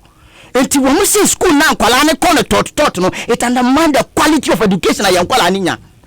Me say last year kwa central region kwa research kakra some schools are here come say Ghana for is in central for home yesu me pacho central for one thing when go school mu get to the headmasters and headmistress of the school and they will tell you the bad implication of the trouble track na abasisi nkwala no editua most of nkwala na ye di omukot na dey no wo mo say e bra nkwala na ebo no ni aba so we your back na se wo obate tapa kwasiase ni atamu ni red nako mburugu yoyo so nko school ni nako akotu dia what's do say good etimeba research ni kire se Ghana photo do na ele nyi sa double track no ntima mimi sa wo dabi mintwa hu ejapita ni ewo mu ni se research yi a wo kan na edi ne kan omo hwe Ghana for arehemu omunya ede to abanman ya chese soate na omo hwie na omo ba mo so mo de no so na omo hwe ye no sa wo hwa momo de no a wo hwa momo de no a MPP for de say arehemu anipa nya wo mu no eso ate 4% a momo de no from 44 to 33 na chese 11 enti momo de no ha mo and when they think about this me ba never nya wo na so mo take no esre a woman na wo ma mewu na so wada nyunu bejo hwe andisi ya promise akwanyi odumpo ya nko ya promise mpo na me ka so what kind research no okay so what kind dia uhunu wo mu say tete meba uhunu wo mu say omu di kan fa candidates mahama e na omu yeye e na omu wie na omu fa the party NDC e na omu yeye e na omu di ni nyina results ba ye eti sa wo kan say mu nkoyi candidate anya candidate o based on the research ama President Akufo-Addo 49 the promises the policies are enumerated year 2016 Ghana for share so the to ama abama no the assessments and the policy and promises and why no and no share so the man 49%. And then you be a NDC and as a president mama you na you to outline your policies are be implemented see to abama ya in the same research no omo ma reason tia momu be see what you say musi free senior school enye no double track enye no mum provide alternative bia nti na ama Ghana for say mokra de omadwa mo the fact is that afeni ye koye promise ni ye enkendi for onye you can o mepi nyabote onye you can for ni we pe the personality of the person and the policies are be enumerated and your best Selama Ghana. Yeah, that's it. Abushia Peter and your team no communication team. Trasomame. Kofi Trasomame. Me bacho obraso ye. Kofi Trasom. Yeah, MPP political party and then the government. We do take research be seriously. Even if it was conducted with only 2 Ghanaians, now Omo express say ebia Omo misgivings on the policies and programs of government. We take it seriously. And the University of Ghana political science department be 2 Jano. Any the Omo kan ni nyina no. Idea is somo a e be 2 ho na mo. Said the Omo kan fa double tracking ho a maybe there on my part, I feel that the education was not really heavy. Now, when you say education, maybe. Probably you might see it differently. But on that score, so be 2 parts in pending for if you say because we were clear on the double track. And maybe Sebi yede ba football yede mrabete GC and family football. It was a stopgap measure be at the buyer so that the increase in the numbers no. So our policy when it comes to secondary education is simple as this. Say yempese Ghana ni be abetine fee. So we have to make ample provisions to ensure say the Ghanaian child will be able to go to school. That's why regardless of the quality of education, the quality was solid. Contact hours were increased. We increased the number of teachers. At the end of the day, we also do admit say the excluding the free double tracking will have challenges. Every government policies and programs all over the world, every government will have challenges. Not only that, Sebi say double tracking Sebi meno ka say parliament yakoje besia 1.5 billion Ghana cedis. We are coming to expand the infrastructure of secondary schools. Meno ka say GMPC and other corporate bodies so edoma bejimwa increase the infrastructure secondary school. So I am very, in fact, say next year schools be to double track no. You better so you be so and ye be football. Moving forward, no, we will do better with regards to the area. Looking at the numbers, of course, as a member of MPP and as a member of the government, I would have expected we share concrete proposals and policies here, dear bar, and it addresses the needs of Ghanaians. Yeba ejuma semwa. Osha amenoka say education ministry cry employ about 34,000. Recently I was employed into the Ministry of Information. Ejuma me Ministry of Information through the Information Services Department. And a demekoye.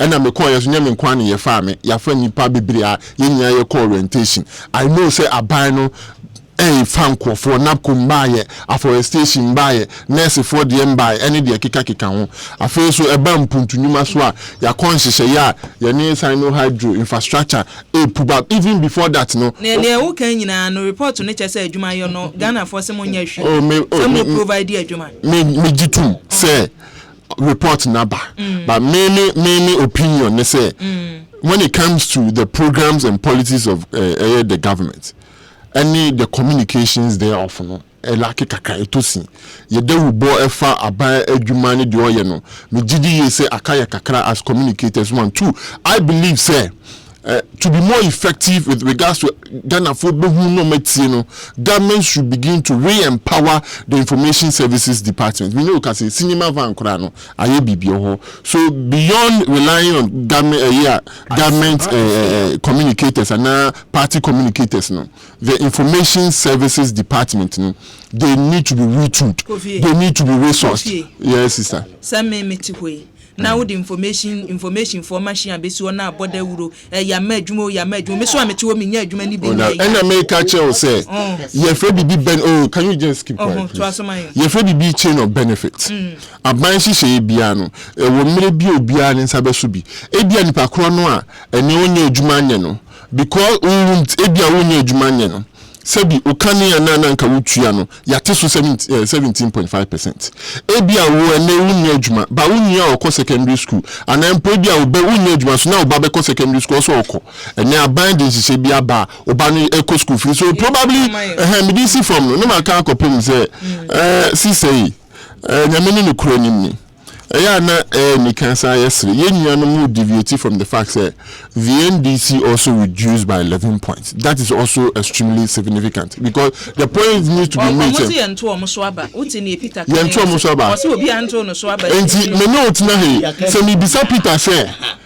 the Ubisa the ordinary Ghanaian say 2020 when the lead the MPP and the NDC when you be it's a hope. I candidate I'm supporting. And you know, I clear Ghana voting for 2020. So you want to put on record say all support John Demo. Now that's it. Kofi Amia and Abusha for Yatin and Kano. Now Crab up and Wusima Edunum Emiensa. Kwajo Dankwa. Kwajo busy away yeso. Yeah, Bako Kwajo Dankwa so. Na Kofi Amia. I am a Kwajon to us. Why Uniana Wohani? Was it a Maybe Mammy Fine yesterday in Tremna so. Kwajo in yesterday say, everyone me wire fat, Mechia Munina, bedra for Mechia or nano pain. Na abani to boy in way, and I can say to boy you said true, or say a young piano or to Mammy Canessa.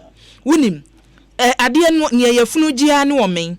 Yaji amanfo sika momusu tue sika no a abanyin semu a wokane namra ye de nimra wo hwe nanado anwe ya ye beyi no menamfofo bebre yare de ehia nse won tue sika no ne ho anweyen amponsa brother so enie ose bi wa no kwasem ne se Ghana fo bi nti ase ye wa chiri gise ye kotweba unim men's gold no da bi minu abema yemfa men's gold nyina mra no enka sa bantie no wo kromfo de so kan se wo kromfo sa no a eya na eden kakra na o se ye nkyerɛkyerɛ ye ho na genya nte ase kojo to asoma yen right you see suppose nsemi menyaya ankame no kwa no kame nka ho asem nanso some de abetu dwai na mabetena ha de ehu behia se ye di ho nkomo na de kan se na menu Peter kan political science lecturers omo yes research ye lecturers ye nimu ye pa na ade a wose ye kana Ghana for te ase ne se wo mom ye lecture your friends and research no it is not the department individual lecturers why na aka say department good entina me chire mu sa enye department enye political science as a department na ye individual lecturers ye nim se wo mo de wo mo ni MPP sabe o mo hwebom Omuko na ekrana on enim say omoni MPP na hwibom you see me University of Ghana me Dr. Isaac Mensa kasa no ni onno ka che me onno kwa de waje ato so ni a me kira de da bi me onyin tu mu kira me o ka che o de nyabotre o che wade classroom no ka che so MPP ni ana o de me bi a you see Dr. Usu Mensa enye onno nko a ono otina the University of Ghana department no so MPP you see they are non-MPP people doctors are bossman no your MPP petrol ene omo ba mu no ana omo market yes University of Ghana so di ma make Tescon petrol ni as and friend say University of Ghana doctors are bossman ene no ho ware ene ya ma no ho ware akoye the deputy EC enti ya ka yenim ni ya ka enti wo mom ya research no wo mo MPP for MPP lecturers and your department of political science you make that point very clear ni di kan no ni to so ni no sa research wo mo da betu dwa empo no MPP lecturers na ye no and then a vindicate NDC and natural magana for hunu say gidi a na manfo wo MPP na na danko kufu adum no sa gidi no ne atonfom enti yan ka eno so na manfo nya den enti ase afa yan hwe sunsuanso a omo de betu dwa about the research Asempa FM ne di kan omo kasa fa government program ho ana omo bisa manfo na say e government program na mo hwe a mani nye ho pa omo say ne di kan double track mpato ana meboa enti say double track na manfo dodo na so mani nye ho a na kamya ye say government flagship program a ye free SHS omo da bomb ho safo se hene no ene e kamya ye say NDC ye kan say wo mo prepare omo ho o ma anhwe anya implementation ni ye no ene Ghana for dodo na ene ye adwene 5,000. Oh, please. Send your World Bank.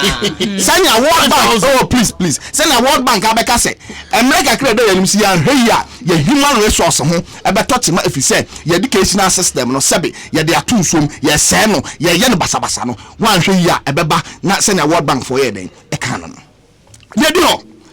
Say Osha about failed promises. You be say nkofo say Mosha adan eye boss na ban we share mo a o man tumi anya dan Mosha o ntumi nya dan emi and also oya responses na one ye di kan eye creation of eye jobs nipa eye ohanchemu eye dunku achiri ponkon ana say o man panyin na do dan ko akufu ado ne promise say wo ba mabunu a enne wo ma yɛ university mu nya adwuma anya obema o madwuma no saa de no ntimi ni so ne to so di yenu eye one district 1F. And also one of the flagship programs of Ayana na Danko Akufo-Addo.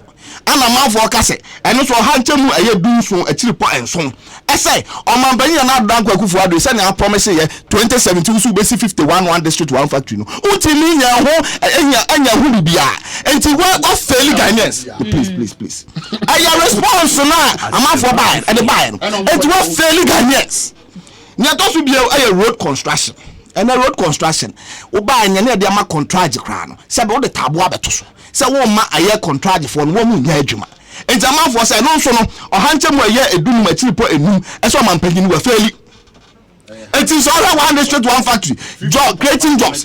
Now one people manifest to so I trust agenda for what? For jobs. Na agenda for jobs, a man for say agenda for jobs no. I agenda for a job losses. Yeah, the issue of impact of government economic policies. Government or there say so papa our man for the impact of it. Nipa do na ebisa awon no over 46.5% or hanchi chemu aduanansi achiri ponu. I say buying say or there to a kwan mu no yade a emwa omoma sentinam ene oma brabo. And how about the over please. Oh, number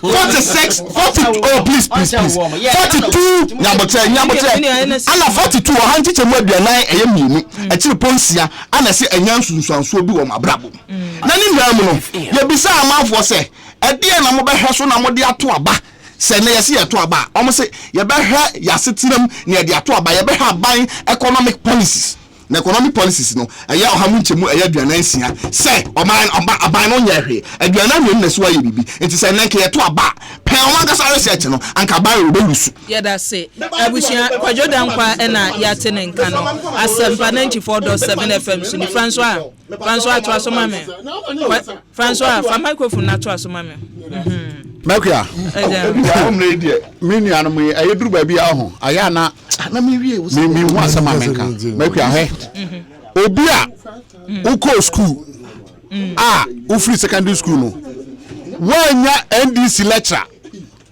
tio lecturer na wo chewade no wanya NDC lecturer bi amona chewade political science department of Legon no omu nyina ye MPP for and omu imparting knowledge into wo na odi akoye NDC kan ya odi akoye NDC awurade yakopon Asempa FM wo ko secondary school awie ama papa no mama ekotua school fees ya do ko political department ya MPP for na lecturers na ho university MPP for na gu ho eno wo mu nyansa sebe wo mu doctorate o ma bo no mo professor eno wo mu knowledge e hye wadwinu na odi akoye NDC wo ho logic mini yika hwe adia mini yini research MPP is in government for 2 years.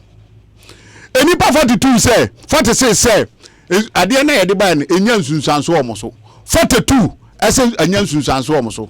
The next 2 years, do you know how many people also are going to benefit? And you have to know, say, more people are going to benefit.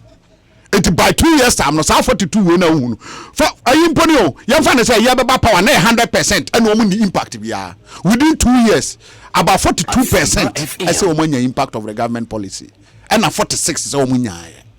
And you sit here and analyze and say totally no. Amount for I lose confidence. I will Mekia obi en ho he me kura meti ansi yi o ka che me say me ba be ko double tracker me ka che o say me prefer say me ba be ko school once It when you go and ask somebody say, a double track. Yeah, nine. Obaka to say, me kwa bisamia. Make to say if the opportunity is there. Everything they make sure me say. So bisame say if the opportunity is there. But and I know what's the cruise and what do we do? At the end say enunti na government na air policy say next year no obey schools ni be double track. After you assign the Akko Parliament Akojiska 1.5 billion, sign by expanding infrastructure, and man you, this is not a permanent policy. Ad hoc measure. What you say? And Kolani Free School Mobano, Omodosu, yet we can crowd with the same classroom and the same dormitory. It's at the end of the day, Yanko double track. Now, in this one, coming up, you will cross a double track and a crumbling one bay.